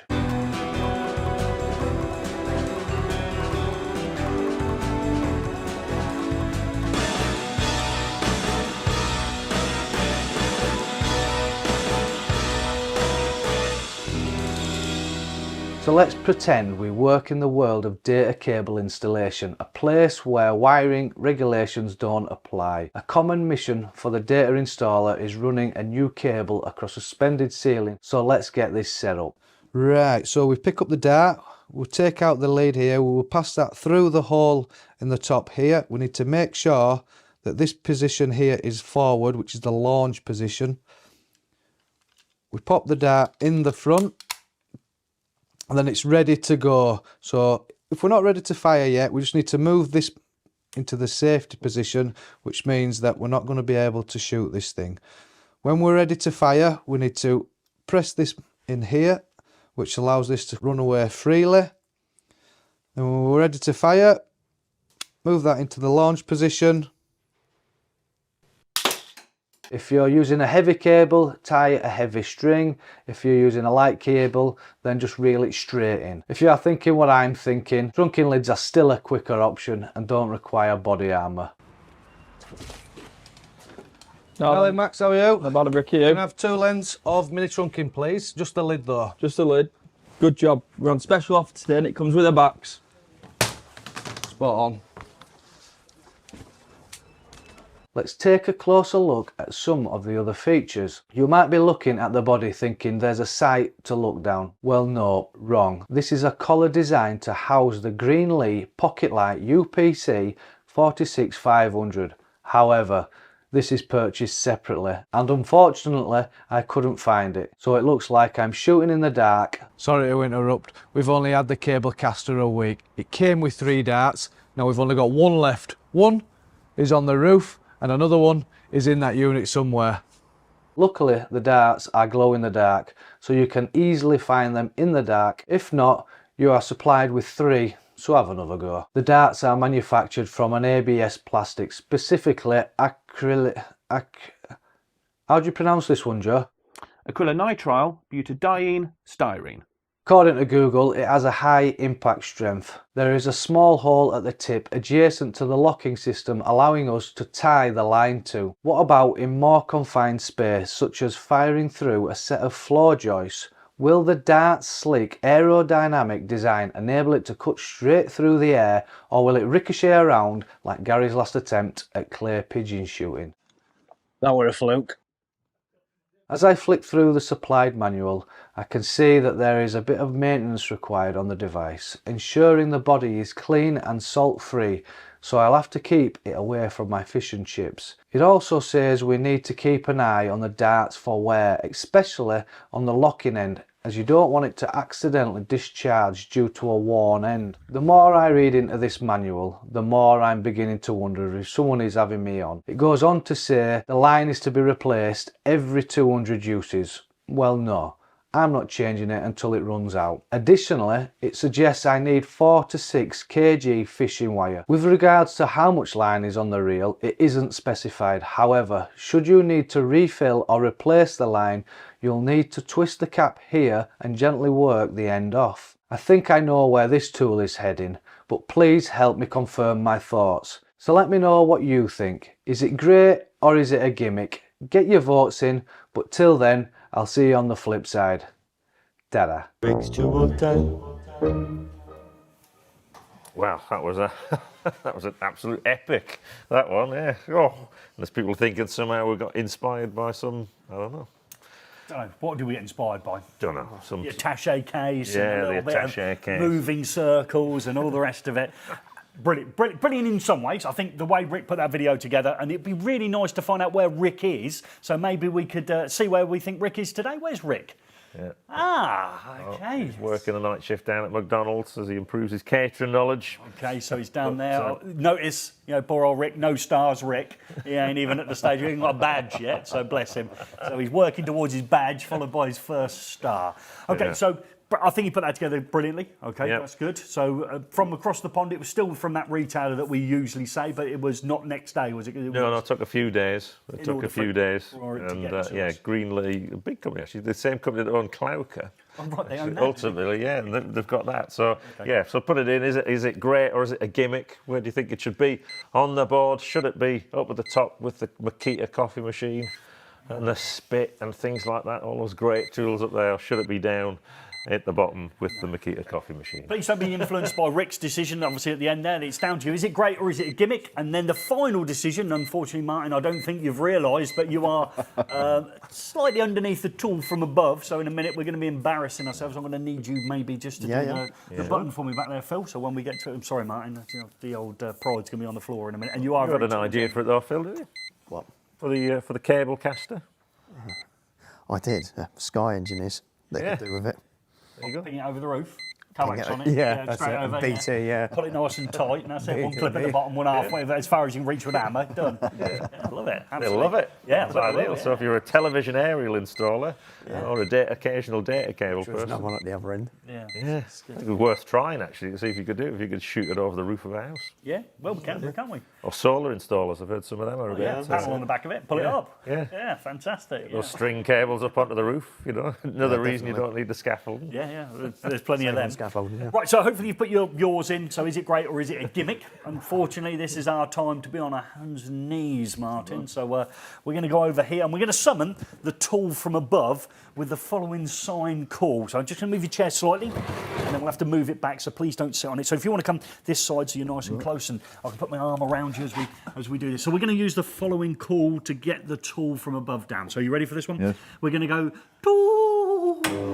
Okay, and it won't move when we do it the first time, I'm sure. So I'm sure it won't move when we do it the first time. But we're going to try really hard, right? We've always been quick. Yeah, it's been very early. Yeah. So ready for me? Ready, man? Hand up. So summon it down with the call of tool.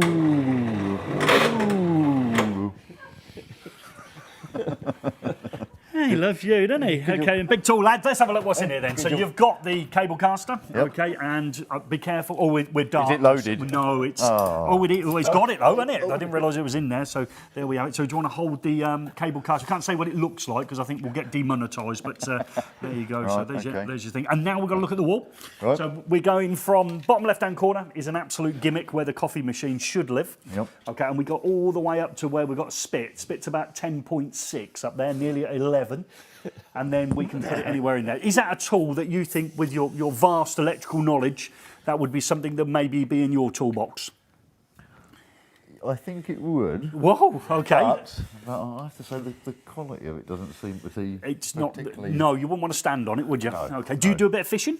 No. Okay, it'd be interesting to see. Yeah, put a bit of bait on the end, send that out, couldn't you? Just sit there, couldn't you? Just bring it back in. That'd be a great fishing rod, wouldn't it? Yeah. No, it does seem very, doesn't it? I don't know how much we paid for that. That seems a bit whammicky. Okay. So your choice. Where would you like to position it on there for me, Martin? The audience thinks it's a bit of a gimmick. No, I don't believe it. It can't be a bit. That's outrageous. Outrageous. And I'd like to know whether. Right. Purely because it's firing projectiles, I'm going to go fairly high. Oh, right, okay, yeah, all right. Yeah, your man likes to. It does come down to. Well done, Martin. Yes, fantastic. It's right up here, very close to the rocket set. Yeah, okay, and the TIS voltage indicator and the super cam. It's as good as a super cam, I would suggest. Yeah, there you go. Maybe it'll replace the super cam and rods. Maybe you just fire it randomly under floorboards and through roofs. You broke it? Yeah, he's broken it. No, I'll have a word, Rick. The end of the line's gone. Oh, right, okay. Where's it gone? We've got more than one problem there, haven't we? It is very lightweight, that plastic handle, isn't it? You tread on that, that's disintegrated. Yes. Well, I mean, I wouldn't. Have you had a feel? I had a play with it earlier. Yeah, so it's... I think it's a gimmick. Really? Really? You got out on a limb there, and you felt absolutely, I love tools, but that is not. It's forever up there now. Yeah, my exposition. I might sneak around later and just drop it down a little bit. I've got a feel of one of those water pistols you get. Back in the day, but when you had a little white plastic thing on the back, you're trying to get the cap in, it would just spill everywhere, and then eventually the seal would go on it where the two halves were put together, it'd leak everywhere. I can't believe that. Yeah, no, that's shocking. It's shocking, yeah. Just check your pronunciation there. Shocking. Yeah, absolutely. Well, right, okay. Put that in there, see how it goes off. What? Yeah, don't do that. Okay, so we thank you very much for participating. Let's just suggest that I think Rick put together a most fantastic Rick's Tool Time there. Obviously, he's not with us because he's down trying to get his ID badge at McDonald's. Yeah, he might make 5. He reckons if he sticks in, he'll get 5 stars by Christmas. Does he? Yeah. Yeah, okay. Yeah. Was he on food tasting? Yeah. Brilliant. And we have got, coming up soon actually, speaking of food tasting, a few of the things Rick's got on the menu to test. One of them is the Makita microwave that we haven't, that we've been living with for about 6 months now, actually. So we're just going to give that a full review to see what we found of it. So we're throwing that through Rick's stall time, are we? Yeah. Oh, right. Yeah. Okay. Would you buy a Makita microwave? Battery-powered microwave? Not a Makita fan. Not a Makita fan, are you not? So who are you on for? Doesn't matter, you can speak your amongst friends here. DeWalt, Festool. Right. Yeah. Oh. My two, yeah. Didn't see that one coming. Did we? DeWalt. Okay. Yeah. Black and Decker. Okay, Yeah, that's fine. Yeah, that's fine. I've got a DeWalt drill as well. That's all I can afford. And I got it from that retailer where you can get click and collect, and they also now deliver, and they're open 7 days a week. That's where I bought my one from. And they do reasonably priced consumer units. Yeah, absolutely. Yeah. And lots of people are in there. Yeah. And they're open on Sunday afternoons when you're in the stick. Yeah, absolutely. And mine's fantastic. I'm an occasional driller. Don't do much drilling. Right. Got it. I think I've only broke the seal on it once. Got it out. Yeah, it's all right. Battery's tiny on it though, but it's man enough for me. Yeah. Right. Let's see where we're going next in the next segment. So you're breaking that, so leave it alone because Rick will want it. Yeah. What have you done to it? Why do you keep twisting that? Was that the idea? Well, I don't know. I'm just it's like. Put it down. Okay, I daren't put that in there. Because if I put that in there, it'll end up going off and ricocheting around. We've only got the one dart. Shall we look for some comments? While you've got something in your hand, you go and look for some comments for us before we go and see how this stuff actually is. Is there anyone in there got anything sensible to say? Most people think it's a naff idea. So. Okay, what about lighting control, which is the obviously subject of this evening? Right, we're back up here. Okay, that wasn't actually the Bond theme we used, I must mention that. Very close though, isn't it? It was close. I'm amazed how close we got. Yeah. So I take it we own the rights to that song as well, do we? We bought the rights to that song. We did, yes. Yes, we did. Thank you very much. We did. It's all good.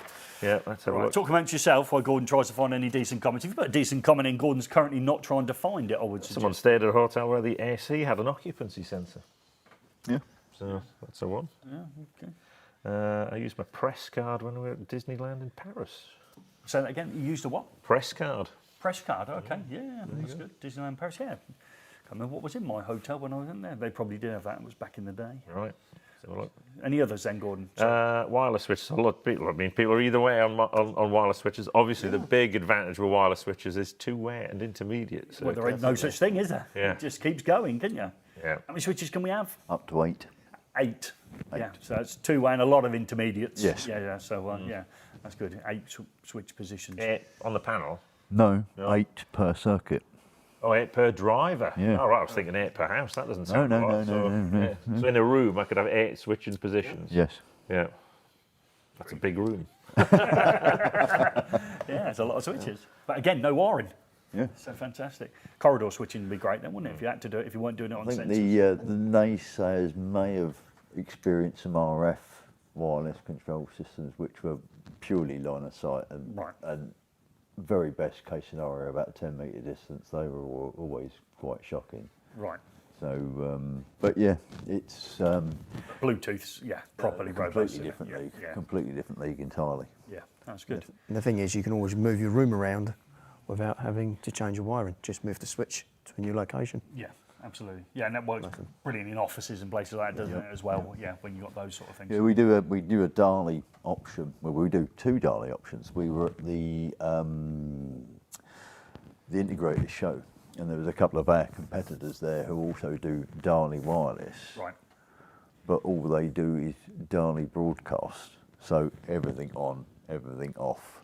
We can supply and power up a brand new DALI highway with 1 unit and add an additional 29 receivers onto that highway. Each receiver can do either a single address, a group address, or broadcast. Oh, that's good. If you've already got an existing DALI highway, then we can jump onto that with 28 continuous receivers to do exactly the same thing. So we can do it various ways. So if it's a office moving around, you want to put a new office there, incredibly simple, easy to do, and just wire the receiver into the lights, put the DALI switch in there, job done. Well, then that's confused him. It has actually. Well, it's given me a great chance to plug a new series that's starting next week where we are actually doing Gary does DALI. We're doing DALI for beginners next week actually. Excellent. So, and we're starting with a broadcast DALI system. So I might be watching that. yeah, a refresher. Yeah. I pretty much got none of that. So yeah, anyone else got none of that, please leave it in the comments below. Yeah. So yeah, so that's good. So you're going to walk people through their DALI journey, aren't you? You're going to start that process. That's the reason we originally put this suspended ceiling in here. I don't know if you've got I can bring hand cam in for the suspended ceiling. So the real last time was we're in the shadows because we've had a false ceiling in here for months now, and it keeps getting a second life, and a new something comes in. But that was to put in a DALI system, but a really simple one. Yeah. But we do start the system off by just telling people how to wire DALI. But there's a lot of wires in DALI, isn't there? If you've got while on the controls, if you wanted proper DALI switches, there's it's pretty heavy wiring. But if we want to see something ultra simple, okay, and we're talking about myself again, so I'm now with Martin, and Martin's going to walk through ultra simple Gary when I look at this amazing system and how easy it is to pair and to set it up, isn't it? We did the setup process. Let's see that next. You promised me, Martin, that the least technical person in the eFIXX team is going to be able to work this. I've got an app in my right hand, you've got a wireless switch there and a box of tricks, and you're going to show me how easy it is to pair these up? Absolutely. Okay. Absolutely. What are we going to go for first? Okay, so we've downloaded the app, we've got the device screen, we've got currently nothing on the devices. If we go to plus, discover device, and then if we press the program button twice. Once, twice, it's already found it. There we go, beautiful. So press add. Add in the corner, and that device now comes up. So my phone now knows the RGB strip is there. Absolutely. Okay, absolutely. so I can play around with that at some point? Yep. What about if I wanted to add the switch in your left hand to that actual RGB? So press and hold the RGB unit. Okay, so press and hold the icon. That brings you up to the colour wheel and the colour screen. Top right hand corner, we've got a little notepad. You have, yeah. Then we have enable pairing. Enable pairing. That gives us 5 seconds to pair to any switch. So if I just press and hold the on-off button on the switch, it's flashing. That's now paired to that switch button. So could I turn it off by pressing the other one? No. No? So just to double check that, so we'll press off. Well, it does work. It does turn it off. You said it wouldn't. That's working perfectly. Yeah, it is. So you were teasing me there, weren't you? Oh dear. So the least technical bloke. So that now becomes just a conventional on-off switch. So I press that will one. also dim it up and down. Okay, so if I press and hold it, will it dim it? It will indeed. So if I turn it back on. But what we'll do is we'll add another device to this and we'll create a scene for you. Oh wow, I was so pleased with myself. So can we add the one at the back to keep it to LED strip? Absolutely. So back to the device page. Right, let's see if I can do a little bit of this. I'll come out of this page. Yep. Okay, so I'm going to put the plus sign in the corner. Yes, please. I'm going to add a device. I'm going to discover devices. Yep. Okay, so now I've got to press this twice. I know how incredibly quick this works.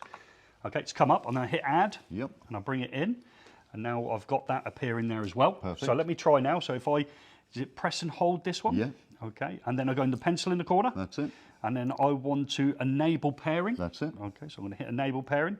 I've got 5 seconds. Let's randomly pick a switch here and just hold it. There we go. Oh. Because the unit's flashing, it tells you it's now paired to that button. Okay, now unlike last time, I reckon if I press the one on the other side, I reckon I might be able to get that to turn off, okay, of which it does. Okay, because that one's paired. That is just incredibly easy in order to get that to work. There's obviously loads of things we can do in here. Could you perhaps show me how to change the colour of this one? Yeah, absolutely. So back to the device. Yep, so back into the first one. So press and hold the RGB. Yep, press and hold. Okay, so press and hold, which I didn't do. So I just think I turned it off, didn't I? Just press and hold it and I'll bring up the colour wheel. Okay, press and hold. Right, there That's it goes. There we go. When I follow the instructions. Hey, yep, so I've got my colour wheel up now. Obviously, if I move it around, is that all I have to do? Yeah, so if you move it to the appropriate colour you're looking for, because it's Bluetooth, it will only send the signal once you've stopped moving the counter. Ah, that makes sense, because I've moved that around. Nothing's happening to the actual... Now, let's go for a little bit of red. And then we'll see that change to... If we then take the white down to 0, because this is RGBW. Yep, so take the white down to 0. Bring it up to a more saturated red. If you move it slightly... I'm going to come out of the wheel, just there. So we've got like a purpley colour there. So pinky. Yeah, and then we move it again. So let's move it around to a blue colour.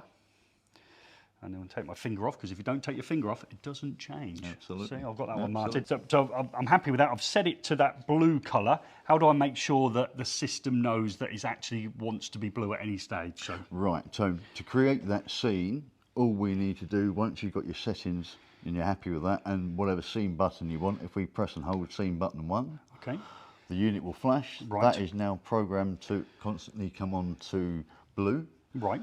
If you, just to double check it, if you remove that, change that to green. Okay, I'll move it across to green. There we go. And then if I press scene 1, that should go blue. We should go blue. Okay, so I can change the colour on the phone, but the actual panel or pad on the wall will always make scene 1 blue. Yeah, whatever you set that to, that will remember that scene setting and then revert whatever you've got. So if I turn off, if I press the off button. Yep, literally just press. Yep, so we go there, so you press the off button, we've gone off on that one. Yep. Okay, brilliant. And then if we press scene 1, it will come back up as blue. Brilliant. That's It's just that simple. It is that simple, isn't it? So we can have up to 200 circuits programmed to 1 switch plate. Right, wow. That's a lot. That's a lot. That's a lot. That is a lot. And again, we could have gone on and we could play with any that have got remote control. I love a remote control. Exactly the same process. Oh. Yeah, okay, so on the remote control. Yeah. Incredibly tactile and very Apple-esque. I like these. I'm very, 86. Yeah, so that's good. Super simple. Okay, we're back. We're back. Hey, how good was I? Hey, mate, mark me out of 10 there. 10, thank you. That was really kind of you. Yeah, okay, we're the same age. I'm really kind to you. Yeah, I haven't forgotten that one. Oh, that's going to come back and haunt me. Maybe we'll get one of those mirrors. It will say, oh, you're back again when you come in, and then I'm back again. So, yeah, so all good stuff. So, yeah. Incredible. We saw, I would imagine, such a small amount of what it can do. Yeah. Okay, but again, it's just to give the realism. It's not difficult, is it? Absolutely. You know, just go through. I'd imagine once you've done it once for a system, you're off and running. There's going to be nothing that haunts you on the second visit, third visit. Absolutely. It just works out of the box, which is fantastic. Now, talking of boxes, you've actually got a box down there. We're trying to get a little bit of juice in Handcam. Is Handcam underway for a little bit of charge at the moment? Yeah, she's fine. Yeah, so it's good. Can we have the box out and have a look at some of your gizmos? Yeah. Okay. Oh, there, Ricky. Move me gun. And then we'll have some questions from Gordon. He's got Your wife's not called Sarah, is she? She is. Watching across on Facebook. Oh, right, okay, all right, okay. Thank you, Sarah. Just thought I'd have a quick look over there. Okay, so we've got the attaché case. So Mr. Bond, what we got in here? Okay, 1 or 2. So let's have a little look in here. Now, we're not going to go through the system because there's nothing worse than doing it live if something would go wrong. Okay, but just show me the button that I was pressing when I was pairing them. So basically, this particular one is 4 circuits. So you've got on, off, or press and hold, and that will raise, and press and hold, and that will lower. Okay, that's called dimming in my world. Dimming, fine. So we've got those, and the button I pressed to start that pairing process on these. The programmed one here, or the reset version on the 240 volt. Okay, so just a little recess when you used a little screwdriver, didn't we, to get those? That one was just a simple press on those. What's this bit of kit here? Just remind me what that is. If you're doing a retrofit, this has been designed to fit in the back of a standard 1-gang box. Okay.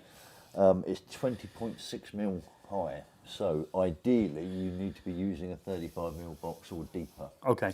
But then, let me just grab one of those. That will just sit in there. Okay. With the magnetic frame on there, then that will just sit straight over. Okay, yeah. A 1-gang box. Okay, so we'd use the wiring would be connected in here, is that what's happening? Yeah, so literally what you have here is you have your switch live in, your switch live out. Yes. And this is just a little loop onto the neutral to make the whole thing work. Okay, right, okay. That seems quite simple. Anything else you want to highlight with here? Obviously, we've got those wonderful brass finish here that you said earlier. What is that? Did you suggest it was? Mandarin Oriental Antique Bronze. Okay, yeah, wow, well remembered. That's brass. That's more of a brass. Oh, right, okay, so that's slightly different, is it? Oh, I wouldn't. Oh, yeah, you can tell when you put the. Which one do you go for, Gary? I'll have the Mandarin. Yeah, you're the Mandarin. Posh finish. Yeah, posh finish. That's a bit. The rope edge. And again, I did allude to it. We have got something as simple as what looks like the. What was a smart TV remote control or maybe Apple-esque type remote. Yeah, it is. That's it. That's the word I was looking for. And then if you go in real budget, we do have stick-on plastic switches in black or white. Okay, that trim there, you mean? Yeah, yeah. Okay, all right. That's the more budget end. So the options is 8 different button combinations you can have available in both black and white.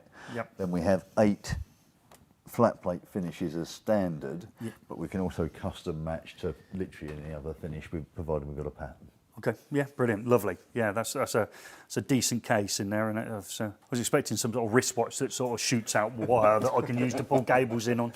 So that's brilliant. Thank you very much for that, Martin. Yeah. Obviously, did you see how the way the eFIXX audience works? You know, it's interesting that those switches are magnetic. Do you find people take them from hotel rooms? So we actually did I've got to be careful how I say this, but we actually did a private hospital.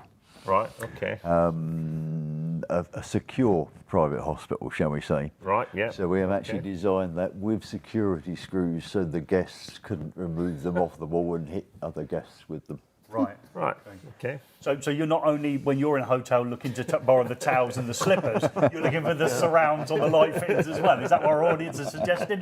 We'll take the flannels, we'll take the shower head, we'll take the surrounds around Slippers. the light. Yeah, slippers. Yeah, no, you gave me a pair when I used to live in here. Yeah. When I was living in the unit, they didn't fit me. They didn't fit you either, did they? No, never hotel slippers. Like the lights, like there's always a light that you can never switch off. I will never, one day I might find a pair of slippers. Sevens, I think. But it is obligatory to take those slippers. I have a great collection. Well, you've been in some great places. I imagine they're made out of some sort of, I don't know, animal of near extinction, the ones you're getting, aren't you? Yeah, the skin of some sort of animal we've never heard of. Okay, so that's great. Questions? We've got any coming through? We've got anything for Phil? Do you do PIRs? Yes, we do, yep. We do one PR, but it's multi-function, so as well as movement detection, it's also heat detection, but it can also do, it's got a lux sensor in there as well, and you can program it to pretty much do whatever you want to do, so whether it's just turn on a single circuit, or whether it's to record a scene. If you set it up through the timed events, it can do different things at different times, depending on... Well, the heat sensor obviously feed into the air conditioning system and things like that. It will do, yes. Yeah. Okay. Yeah. As part of your room control and stuff like that. Oh, that's good. Do you fit any of them? Do you fit the I haven't PIRs? yet, but I'm challenged. Next mission. Yes. So it's more like climate control then, isn't it? Well, the problem is this problem with smart buildings is a lot of them you end up with multiple sensors, don't you? Yeah. You think your house, you got a security. I once in one job, it was like there's a sensor for the lights, a sensor for the heating, a sensor for the security alarm. They're all essentially doing the same job, aren't they? Much, yeah. People don't talk to each other, so yeah. Any other questions? Wi-Fi 7. Will Wi-Fi 7, and I don't know this one, adversely affect Bluetooth light switches? There we go. No, there you go. That's it. Do you know what Wi-Fi 7 is, or is that just a statement? It's a slightly different technology to Wi-Fi 6. Or AC. You know what? It's just different hertz. But I think with the Bluetooth system, you're working on a different hertz. Right. So it's all to do with the frequencies. So no, it won't affect it. So Wi-Fi 7 is that Wi-Fi is all more to do rubbish. with. Is this a slightly less rubbish one? Is it? Is that what the idea is? No. No, because you're obviously using Bluetooth. Bluetooth is a closed system, so it's a slightly different spectrum that it's using. Okay, I was on one of them at school. They said the Spectrum. Yeah. That's what I thought. I used to have a Spectrum. Yeah. Did you have the rubber keys? You had rubber keys. I had hard keys. No, you had the Spectrum Plus. Yeah, I did. I didn't have the one with they had floppy disk one then, didn't they? The 128 or something. That was when Amstrad took it over. Yeah, 64 I was only up to, so I didn't get any extra RAM in. The other thing being with that question is this doesn't require any Bluetooth, any Wi-Fi at all to either set up, program or operate. It's just all done through the Bluetooth. It's all done through the Bluetooth. Yeah. So if So you had ideal no for new internet builds. connection on your phone, but you downloaded the app, you can still. Good to go. Absolutely, yes. Wow, that's great. Isn't it? Absolutely. So again, new builds. If the homeowner hasn't got Wi-Fi already in the house, this can go in, get programmed, no problem. Yeah, that's good. Waiting for BT, yeah, really handy. Yeah, waiting for BT. Yeah, It's a lot of problem actually, isn't it? You're right. It is a problem. Yeah. It stops a lot of projects on this stuff. We had the same problem in EV chargers. Yeah, definitely. There's no Wi-Fi. And I said, once you've programmed it and the customer has the Wi-Fi, you just send them in a file. Yeah. Easy as that. That's good. That's good. Yeah. Talking of EV, if you join us in 2 weeks' time, we'll actually be doing EV Ratio are joining us, aren't they? Or Ratio EV. Ratio EV are coming in, and they've got quite a you like this, yeah? It's an EV charger that's also built into a bollard, so it's proper lighting in the top as well. Right, nice. So that'll be interesting. Looking forward to that one. Let's go over and find out what's happening with the Reg Show. Are you ready, young man, over there for the Reg Show? He's going to turn his microphone on. And welcome back to Joe for 2024. Hello everyone, hope you're having a great year so far. It is time for the first register of the year and we'll get straight into it. So we've got Sockets, Sean Dempsey, Matt Marineng, Early Years Learning is Fun, Retro Z Machine, Ollie, Darren Cranis, Short Circuit, Gifford's Electrical, Chris Oswin the Sparky, Azeri Electrical, Jolly Fine Quality, Sergio Fernandez, Richard Cockerline, Billy Torre, Oriel Zobe, Daddy B, Steve T, winner of the Challenge War, congratulations to you. Stephen Skillen, Paul Brazier, Soto Electrical, Pegasus Electrical and Control, RLF, Vacuum Cleaners, Roger Brookfield, Test Instrument Solution, lose my voice here, Chris Horn, and last but not least, we've got Richard Gaunt. And we know that every time we do those registers, people will come back to us and say, you never called me out, you never called me out. We've got to write these down as they're going through, so we know we've had considerably more people on this evening that made the register. But a lot of those names were very familiar, weren't they? So it's nice to think that the hardcore audience have rejoined us in 2024. Yeah, a lot of regular viewers there. A few new ones. I don't know who the furthest one away is, but someone said good morning, so that sounds like they're a long way away. Or on shift work. Yeah.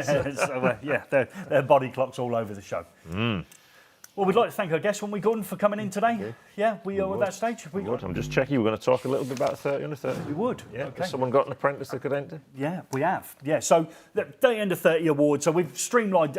I'm not good with paperwork. Okay, I'm not good with digital paperwork, and filling the form out in previous years has been not a challenge, but it's been an adventure to fill it out. We've left the link in the description. I've already nominated 2 people. Now, I'm not even going to mention who they are.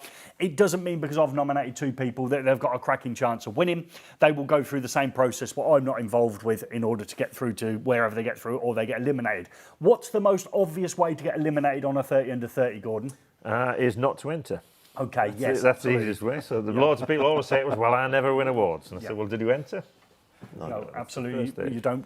So that's the 30 under 30 in association with the SYSTEQ group, and we will be underway with that with a closing date of the 29th of February, haven't we? We've added an extra day into the year. Extra day in the year to get people to get them in. That doesn't mean you can leave it. If it was me and you've got somebody or several people in mind, like I said, I did a couple straight off the bat, it's worth after this stream going in, getting that link in the description while it's fresh in your mind, a little bit of writing, and that's it. It's done, isn't it? It's just a couple of names and in we go.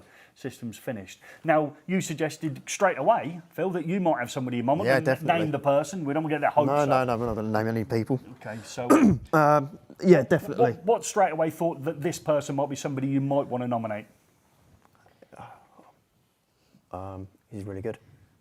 He's not your average apprentice.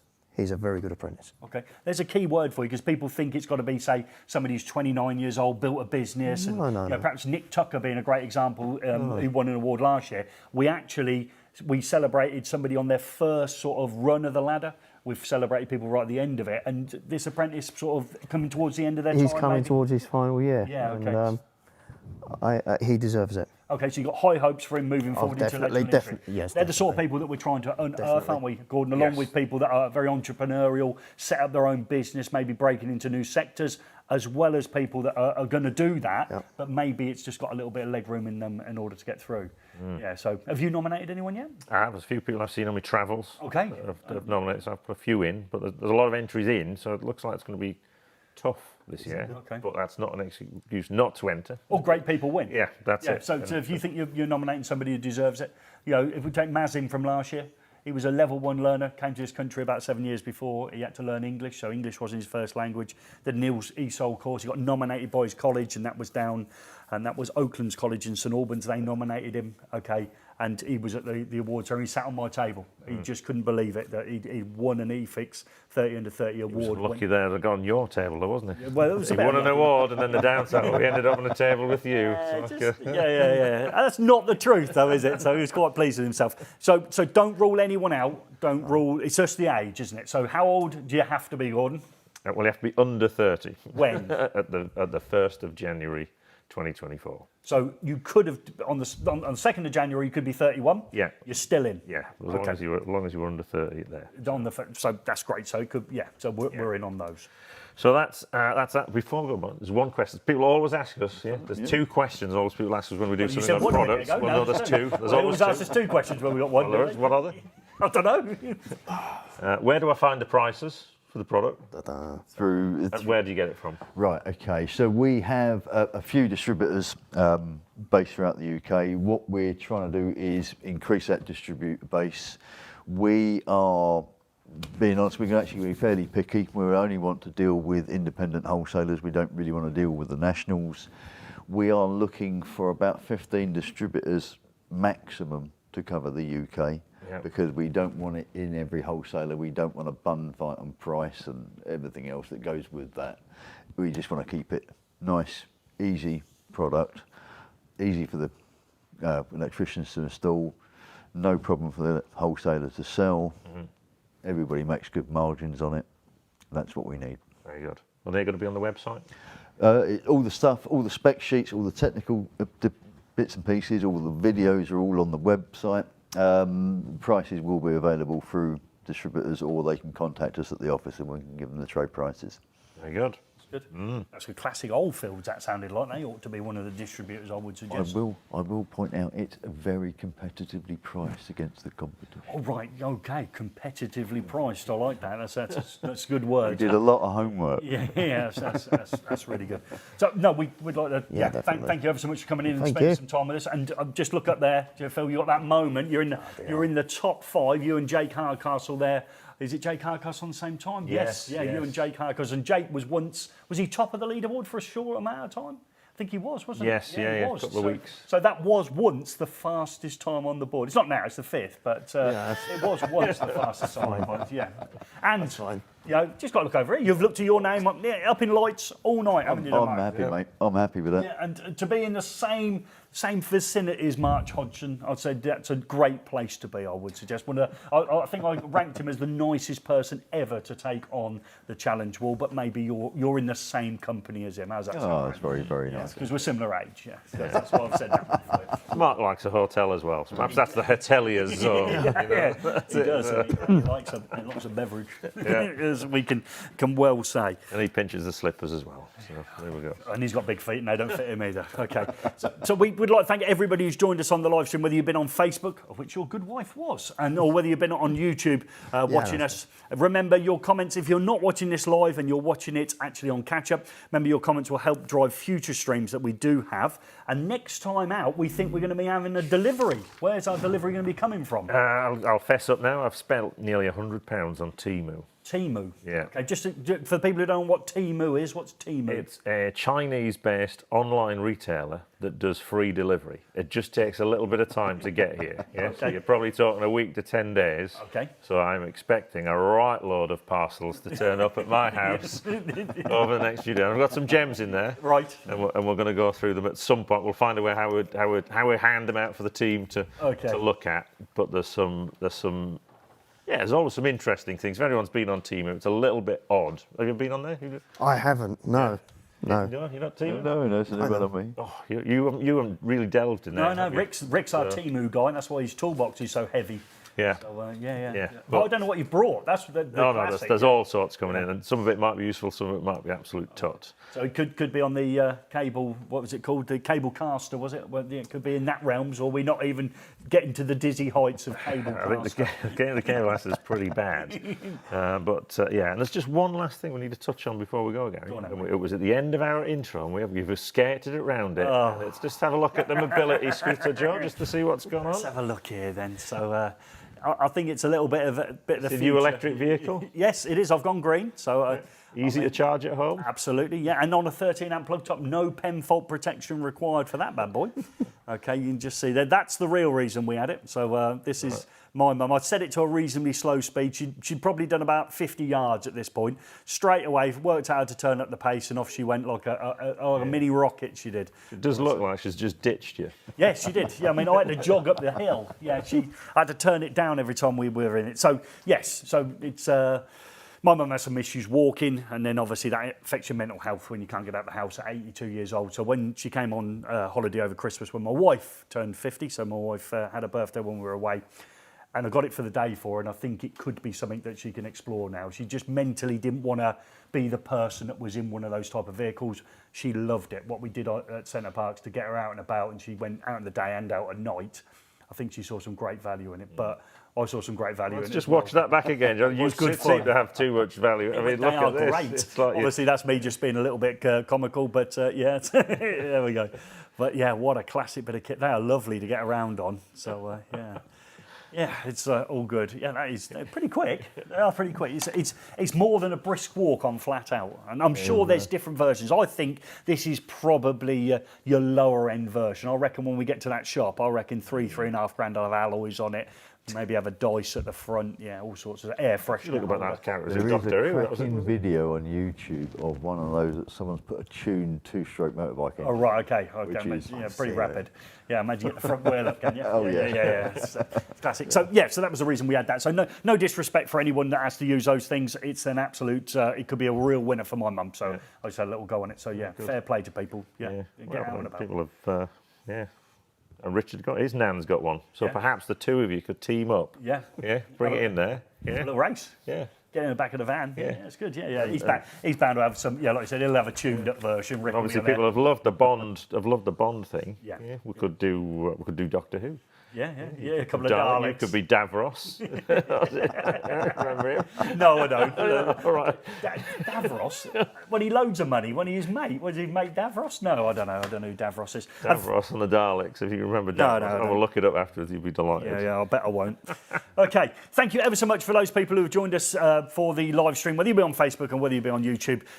We got some fantastic guests as well this evening. Thank you, Phil, for joining us. And thank you as well, Martin, for coming along. It's such great sports. I'm sure we'll just put it up for one last time. We're in association with, for this live stream, the people at, there we go, look, we're on the board as well. Yeah, so thank you ever so much for joining us. And we'll be back in a couple of weeks, won't we, Gordon, where we're doing Ratio EV. What have we got on there? That was Davros. Oh, right. It looks like he do a little bit of moisturiser. I wouldn't like to stand in the mirror with him. Yeah, okay, look it up, yeah. You'll think it's Gordon when you do it, okay, but it isn't. I can see you in the mobility. We will see you in a couple of weeks. Roll the credits, folks. Thank you very much for joining us this evening. Goodbye from us. Goodbye.